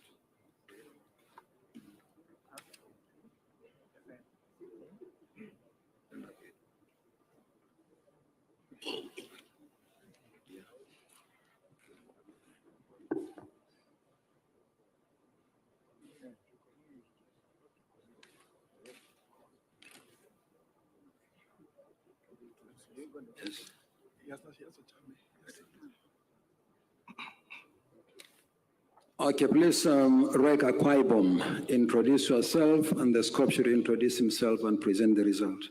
I am Dr. Cyril Omogwe, the Rek in Akwa Ibom State.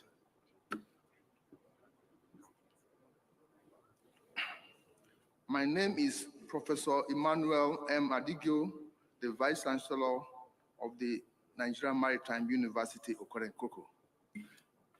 I am the State Collation Officer for the presidential election scope of 25th February 2023 in Akwa Ibom State. The result for the presidential election held on the 25th February 2023 in Akwa Ibom State are as follows. Total number of registered voters, 2357418. Number of accredited voters, 594450.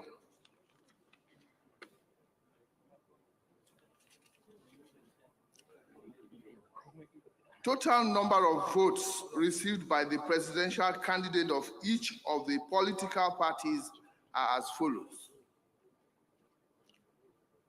Party A, 860. Party AA, 289. Party AAC, 626. Party ADC, 2265. Party ADP, 811. Party APC, 160620. Party APGA, 783. Party APM, 599. Party APP, 325. Party BP, 524. Party LP, 132683. Party NNPP, 7796. Party NRM, 667. Party PDP 214012, Party PRP 343, Party SDP 583, Party YPP 27179, Party ZLP 4124. Total number of valid votes 555089. Total number of rejected votes 32328. Total vote cast 587417.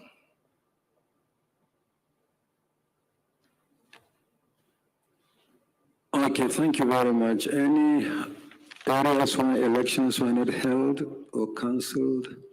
Yes, Chairman, sir. About 8 RAs were affected. And number of... About 8 or 8. We don't have 7.5 RAs. 8, sir. Okay. Number of registered voters in these areas are, total number is 5355.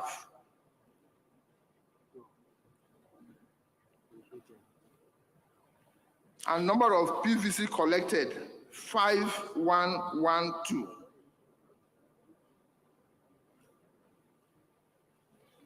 Reasons for the cancellations? Overvoting and disruption, sir.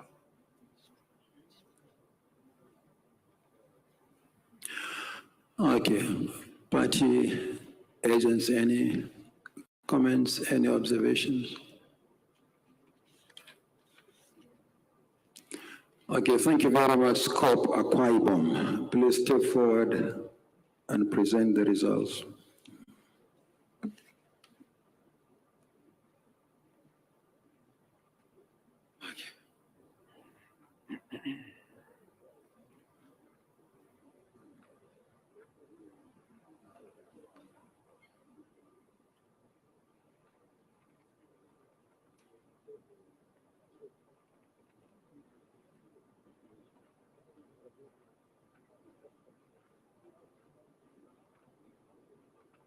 More results are trickling in from the National Collation Center in Abuja, and in Akwa Ibom State, the PDP leads the pack with 214,012 votes, while the APC follows in second place with 160,620 votes. Earlier, we got the results for the Federal Capital Territory, Abuja, where the Labour Party came in first with 281,717 votes.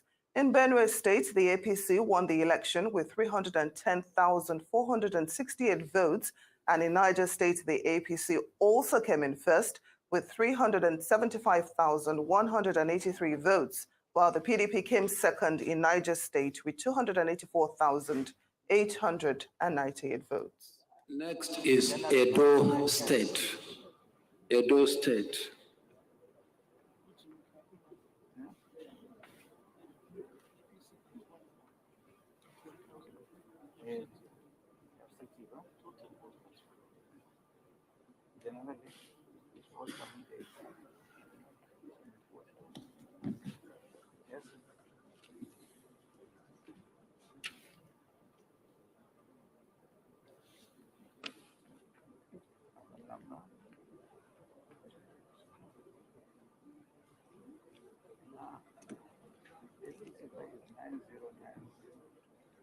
My Chairman,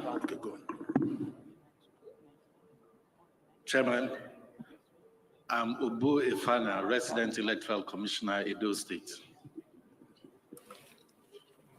Chairman, my name is Professor Nyaworon Dayo, the Vice Chancellor of University of Uyo. I am the State Coalition Officer for the presidential election scope of 25th February 2023 in Edo State. The results for the presidential election held on the 25th February 2023 in Edo State are as follows. Total number of registered voters, 2501,081. Total number of aggregated voters, 603,894. Total number of votes received by the presidential candidate of each of the political parties are as follows. Party A, 739. Party AA, 329. Party AAC, 530. Party ADC, 2306. Party ADP, 1069. Party APC, 144471. Party APGA, 960. Party APM, 661. Party APP, 324. Party BP, 993. Party LP, 331,163.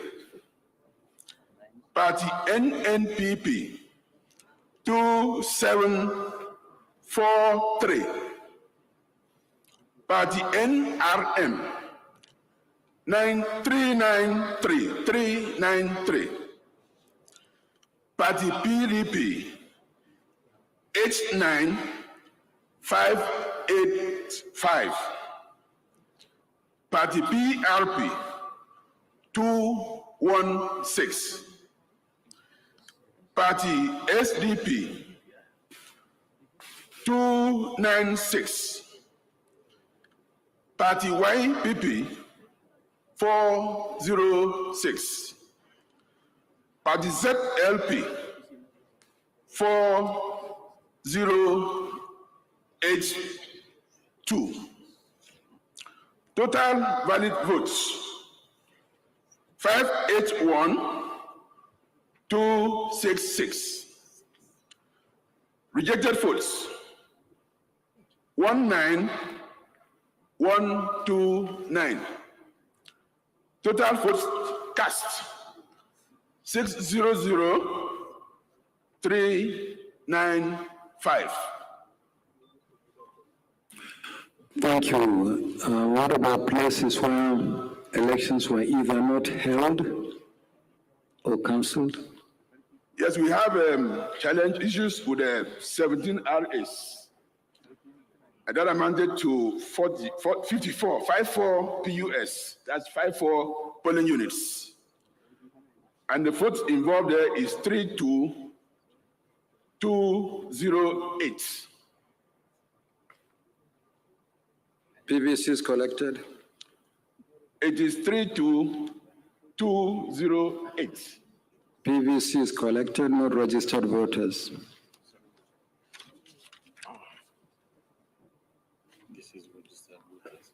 Registered voters is 36264.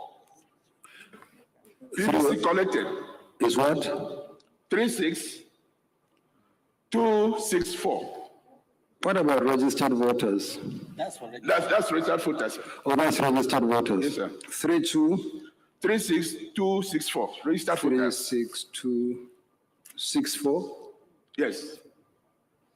Can you please go over the figures again so that I record it carefully? Thank you, sir. Number of registered voters affected, as mentioned, is 36264. 264. PVC is collected. Number of PVC collected for affected PUS 32208. 32208. Okay. Thank you very much. Party agents, any comments, any observations? Okay, thank you very much. Scope for Edo State. Please step forward and submit the result.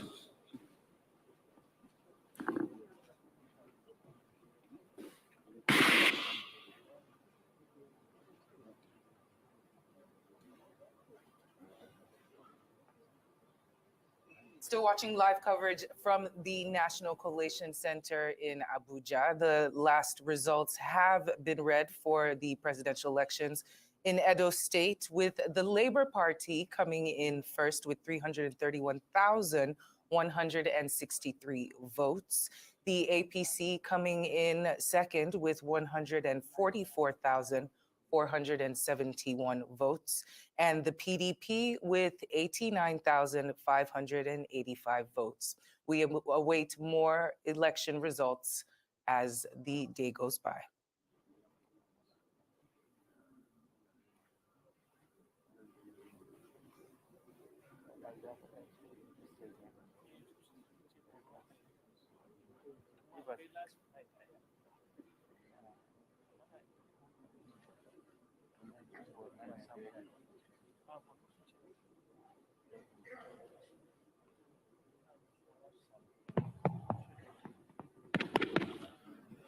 Okay, next is Abia State. Abia State.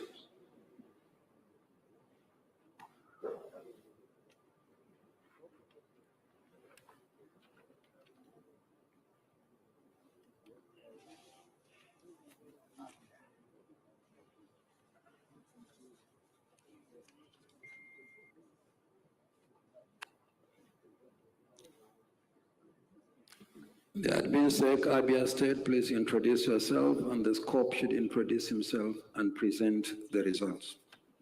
Chairman, my name is Clement, Administrative Secretary, Abia State. Mr. Chairman, my name is Professor Ebel Ezoha, the Deputy Vice Chancellor Administration, Alese Kweme Federal University, Ndufu-Alike, in Ebonyi State.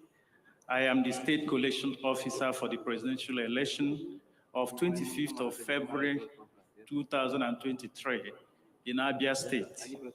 With me is the Admin Secretary. The results for the presidential election held on 25th of February 2023 in Abia State are as follows.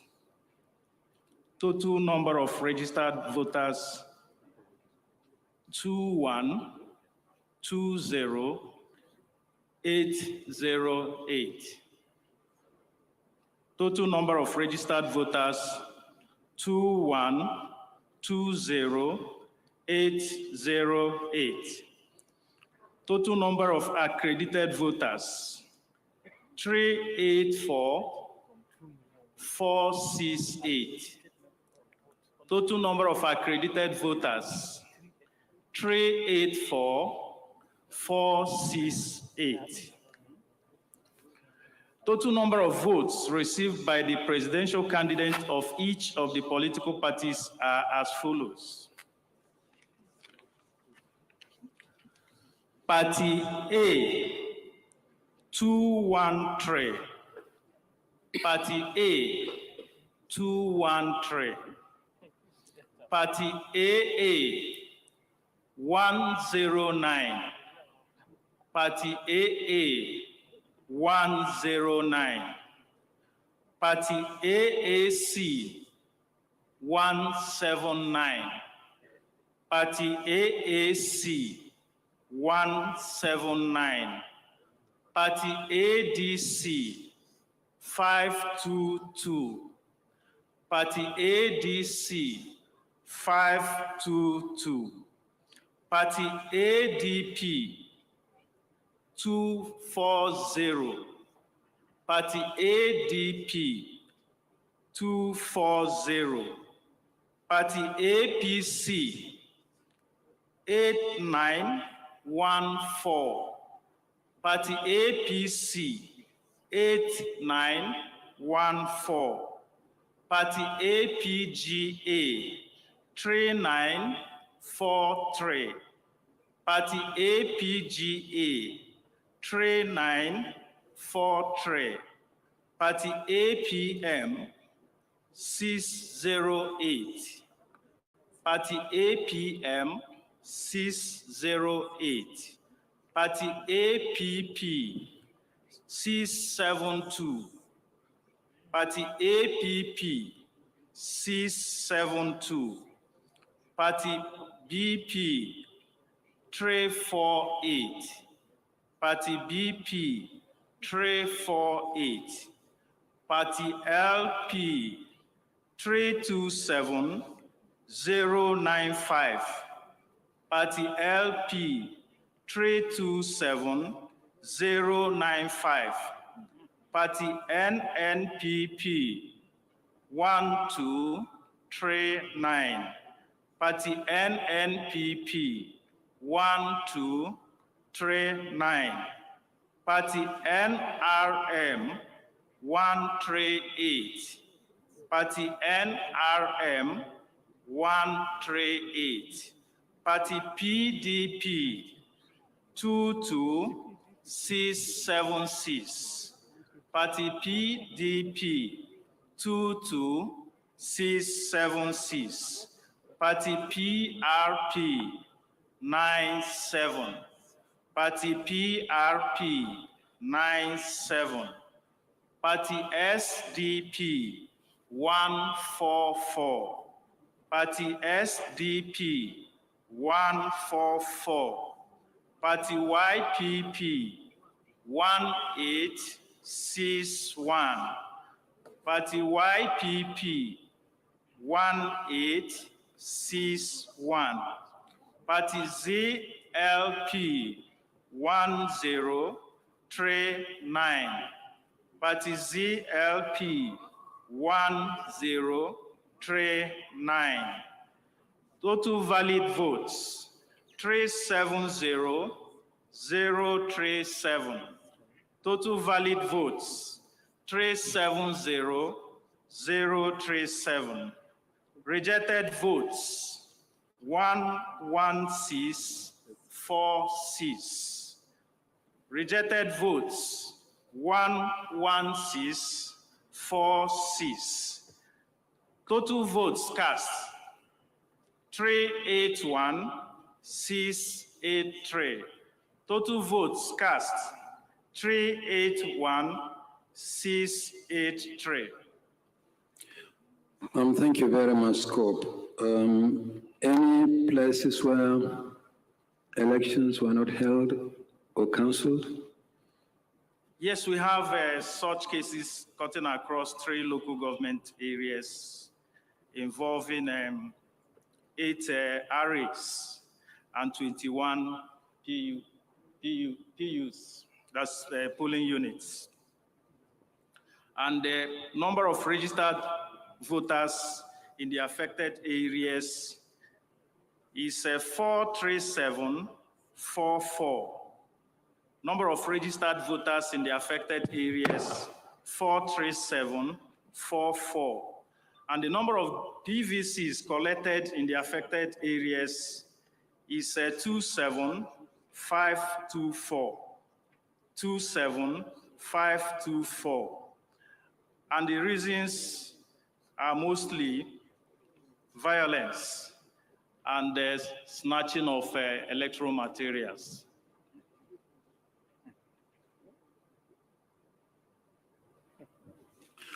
Okay, thank you very much. Polling agents, any observations, any comments? Okay, Scope Abia, please step forward.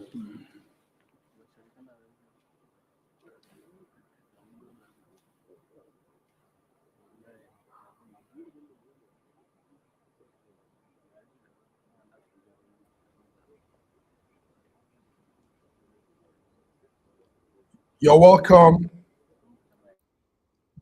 Dr. Godwin. Can you hear me?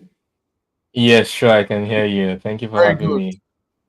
You're welcome. So, we've been going through this result. What you just witnessed is Abia State. Labour actually won this with 327,000, and PDP came second in Abia State. And previous count was Edo State. Edo State also, LP, Labour Party won the Edo State with about 300 and something thousand votes. Then we had Niger. Niger was for APC. And we also had, I think it was Jigawa or so. Anyway, we've been here for the past 6 hours, and the crowd, the viewers are also listening and following since we've been opened up. So you're welcome. But now, aside all these things happening, we had some situations in Nigeria. There was an alliance of all the political parties, all political party chairmen, ADC, LP, PDP, all of them came together and said this counting should be halted. They say there has been massive rigging of the election. They cited so many situations where people couldn't vote. The PDP, a PDP stalwart, PDP former governor, Emeka Ihedioha, PDP, take notes. He said in Imo State, Labour Party won, got the overall vote, more votes. But overnight, it turned over to APC. Now, this is a PDP statement. PDP former governor of Imo State, Emeka Ihedioha. So he cited that as an example because he said he followed through in most parts of voting booths in Imo State. Now, we also went through with some polling officers that confirmed that they didn't vote in their station. There was no vote. So we had about 18 of them. No vote was casted, nothing at all, no material came. But they now found out that numbers were imputed into their station. So how did those numbers come up? We don't know. So this is some of the updates that's been going on. Also, the vice president candidate for Labour, Dr. Ahmed Dati, and the vice president for PDP, Okowa, both did a press briefing and said they have to halt this and there has to be a rerun. They said they are not going with anything about the announcement again, that there is evidence of massive, they use the word massive rigging in all the states in Nigeria. So these are some of the updates. We're saying this to our viewers also, bringing them to speed on what is going on. And right about now, we are connected to INEC office in Abuja, and we're following all the new results. So my question is, if all these parties have come together, the vice president candidates, and they are saying this should stop, is it not a waste of time that INEC is still going ahead with the counting and the announcement? Dr. Godwin, what do you think? What do you say? Well, I've made my opinion very clear, and it's still the same because more evidence is coming in to back up both my claims and my suggestion. Taxpayers' money are being wasted to continue this obvious rigged or maybe process that does not pass the sniff test of credibility and transparency. And I just believe, I mean, I'm not looking for more signs of rigging. It's clear. The fact that the results were not, uploaded to the portal immediately, and there was enough avenue and room, from Saturday, today is already Tuesday evening, enough room was made to both manipulate and remanipulate and demanipulate and manipulate it square. That's how much time has been given. So any further threading along that path is simply disservice to hardworking Nigerians around the country who have really worked hard to get this PVC. Many of them will be voting for the first time because they've not believed in the system for a while, and many of them are just coming in to believe that maybe their vote can count. They've been told that this time it will count. This time there will be no avenue for cheating. This time it will count. It doesn't matter who counts the vote this time. It matters who votes. And they'll be voting for many. Will voting for even those that are maybe not the first time, but they voted before and giving up. Many of them came for this one. They say yes, a new era, and then they are met with this, baptized fraud, baptized rigging, a rigging called under a new name. Yeah, but a rigging in a baptismal name, Beavers. I mean, it's a good acronym, but no one is interested in whether you call it Beavers or SAFB. We're interested in the fact that what one is interested is that there was no room for tampering. And the election was uploaded immediately so that there is no avenue. It does not depend on your kindness. It does not depend on your will to be moral. It does not depend on your will to it doesn't even depend on the INEC Chairman's will to give us a good election, because he cannot do anything about it. That's what Nigerians want. Nigeria want that even if you don't like it, you have to give it to us, whether it comes from your nose or from your mouth. Nobody cares. We want it to be in a situation where you're feeling about it. Nobody should care about it. You create the system in a way that even you cannot influence it. That's what Nigerians want. No one wanted a system where we have to beg you, Ejo, Biko, please give us. Nobody wanted that system. They wanted a system where your opinion is irrelevant, even if you're the chairman. That's what Nigerians wanted. Absolutely. And they didn't get that. This is exactly what they were saying. The vice president candidate of PDP and vice president candidate of LP, they were saying that the mistake people are making is seeing the INEC chairman as a demigod. That he's just his public. Nobody wanted that. Nobody wanted. Yes. He's just nobody wanted this. And, nobody wanted. Yes, that's what we were saying. Absolutely. So exactly. And now he's holding us by the neck and dictating for us at their own pace what they want us to absorb. Can you imagine? And Nigerians are angry. There are lots of statements that has been flowing here, and people are not happy. So let's go back to the INEC headquarters in Abuja and just hear what the list, the scores, and see what happens next. So thank you very much for tuning in. Those that have tuned in. So let me add one thing. Remember what I said yesterday? I said yesterday that INEC is not police. INEC is not legislature. INEC, the only thing that INEC is responsible for is to give people an opportunity to exercise their voting right.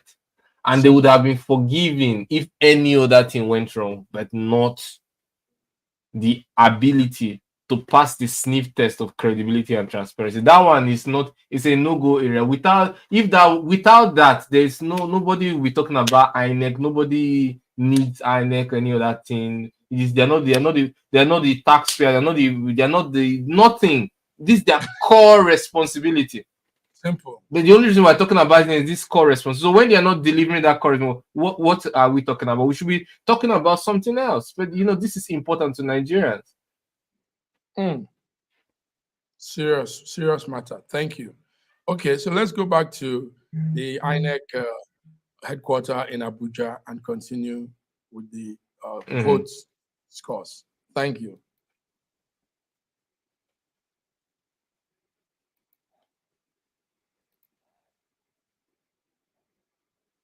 Audio, please. Yes, it's coming. Election scope of 25 February 2023 in Bauchi State. The results of the presidential election held on 25th February 2023 in Bauchi State are as follows. Total number of registered voters, 2749268. Total number of accredited voters, 899769. The total number of votes received by the presidential candidate of each of the political parties are as follows. Party A, 237. AA, 399. AAC, 180. ADC, 1291. ADP, 1447. APC, 316694. APGA, 906. APM, 489. APP, 215. BP, 224. LP, 27373. NNPP, 27103. NRM. Wait, repeat the last one. NNPP, 72103. NRM, 1062. PDP, 426607. PRP, 1824. SDP, 924. YPP, 645. ZLP, 896. Total number of valid votes, 853,516. Total number of rejected votes, 29030. Total votes cast, 882,5 546.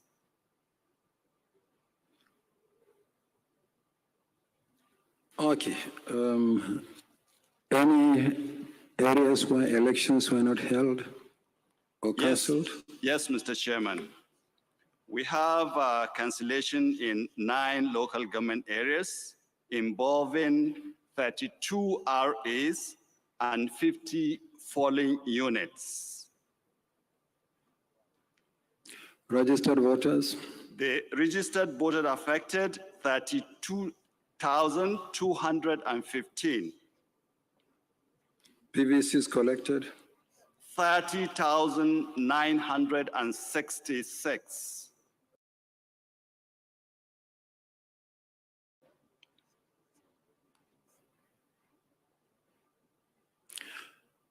Okay, thank you very much.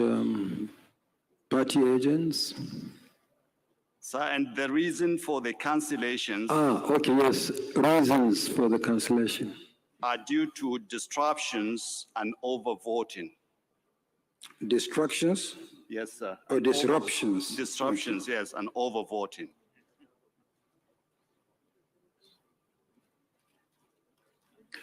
Okay, party agents, any comments, any observation?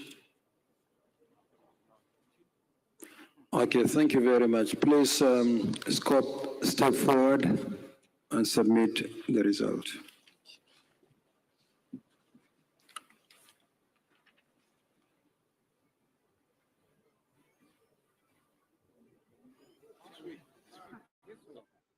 And the results for Bauchi State have just been read, with the PDP coming in first with 426,607 votes, APC coming in second with 316,694 votes, Labour Party 27,373 votes. Nigeria is still deciding, more results to follow.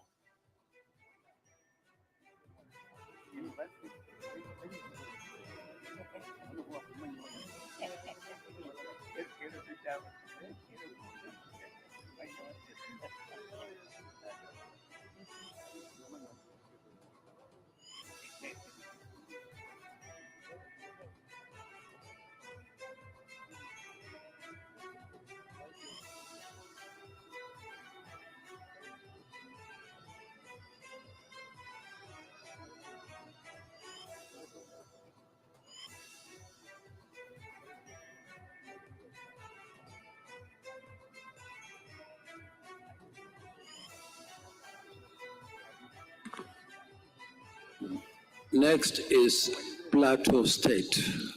Plateau State.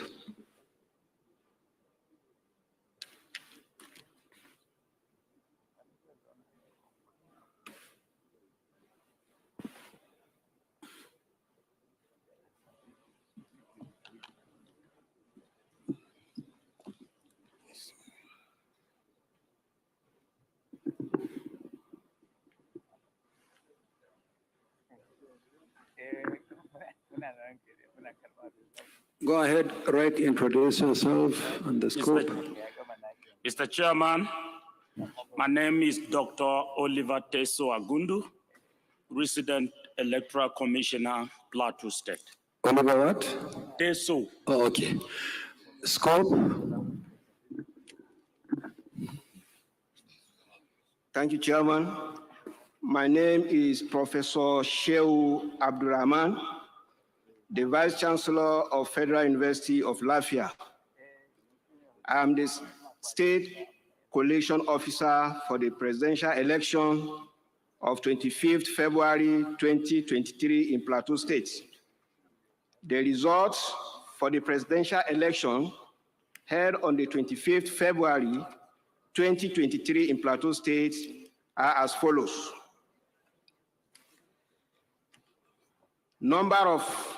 Total number of registered voters, 2,789,528.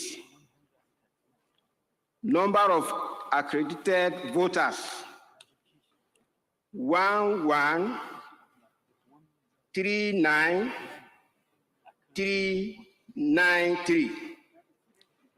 Votes received by political parties. Party A, 539. AA, 342. AAC, 420. ADC, 1728. ADP, 1922. APC, 307195. ABGA, 883. APM, 380. APP, 260. BP, 1008. LP, 466272. NNPP, 8869. NRM, 955. PDP, 243808. PRP, 4920. SDP, 879. YPP, 623. ZLP. Scope, please go back to the PRP. What figure did you read? PRP, 49201. Okay, go ahead. SDP, 879. YPP, 623. ZLP, 2886. Total valid votes, 1088170. Rejected votes, 22994. Total vote cast, 111164. Thank you. What about places where elections were not held or cancelled? Elections were cancelled in 5 local government areas, which involve 12 registration areas and 19 polling units. Total number, okay. The registered voters, there is 16472. PVC collected, 14875. The reason for cancellation of our voting.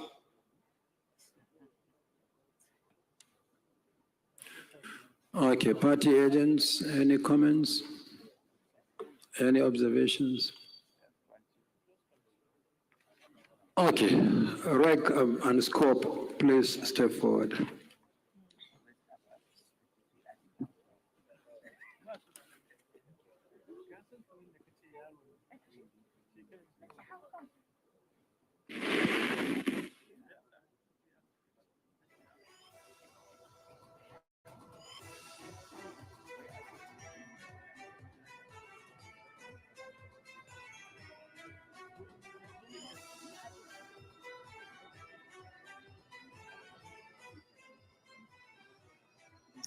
Plateau State results just coming in for the presidential elections, with Labour Party winning with 466,272 votes. with the APC coming second with 307,195 votes. The PDP came in with 243,808 votes. Nigeria decides live from Abuja, the Collation Center.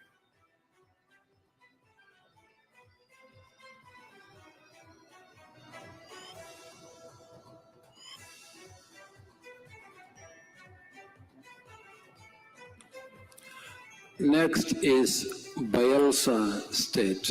Bayelsa.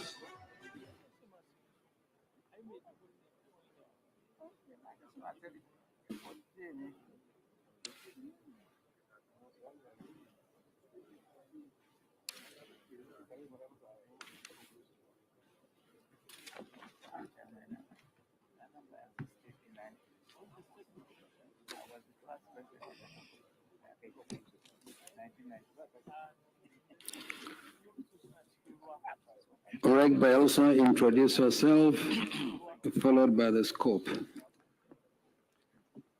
I'm Dr. Emmanuel Alexat Rek Bayelsa.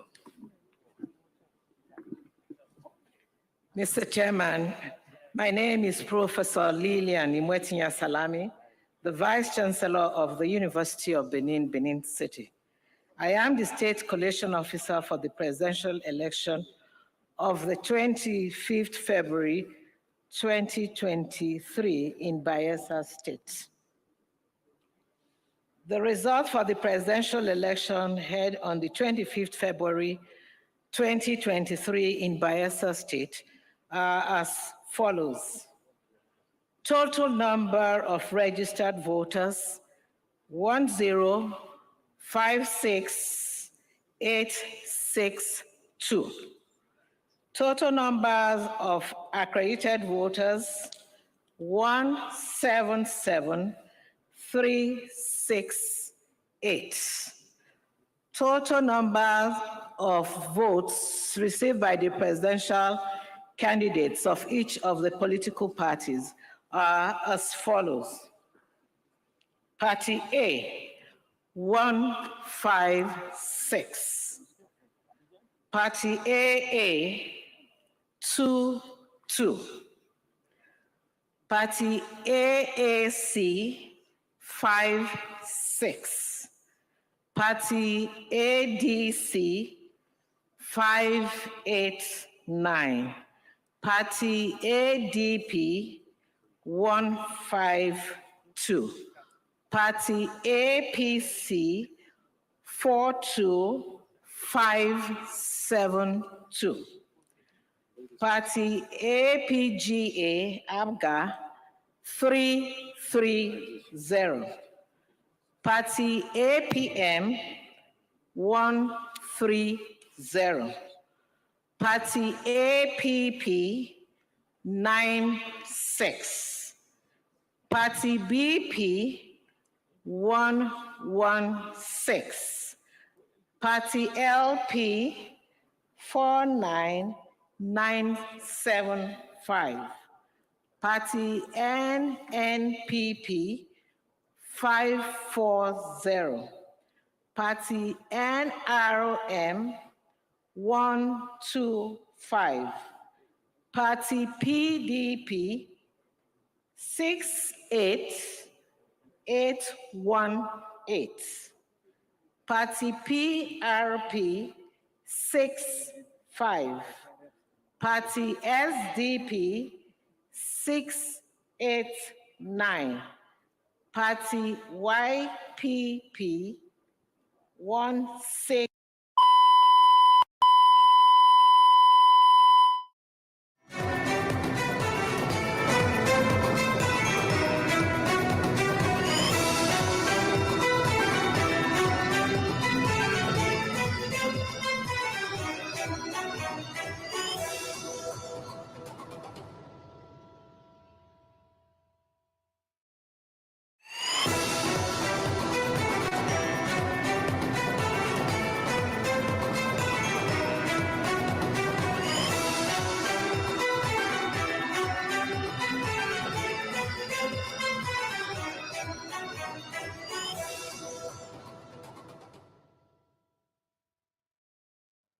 And this is where we'll be dropping the curtain on this segment of the Arise continuous coverage of the 2023 Presidential and National Assembly elections. We'll take a short break, and when we come back, the coverage continues. I'm Temitope Fagbemi. And I am Aaron Akerojola. Thanks for staying with us. And I'm Hawa Mukan. Thank you, of course, for staying with us, and goodbye.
Do it.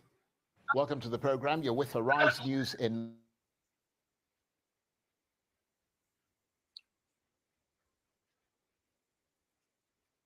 You're still tuned to SSM News Echoes Election 2023. This is the Situation Room, and we'll be following our partner network, INEC headquarters in Abuja. We will take a break. The counting is still going on, but we want to take a break, few minutes.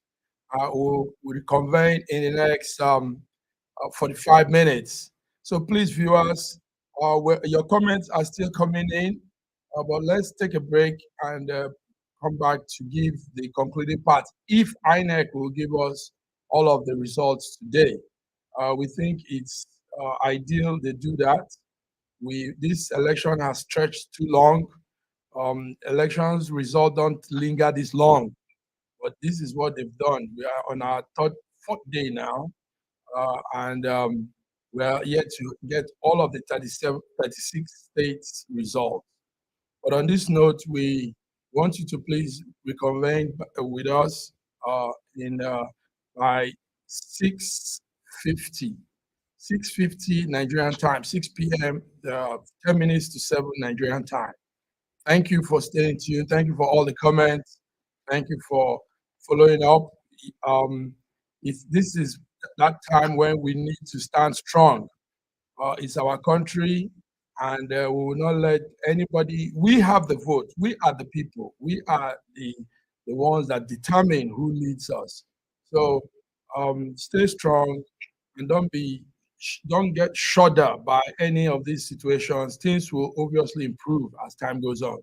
So on that note, we say have a beautiful evening till we come again. Thank you.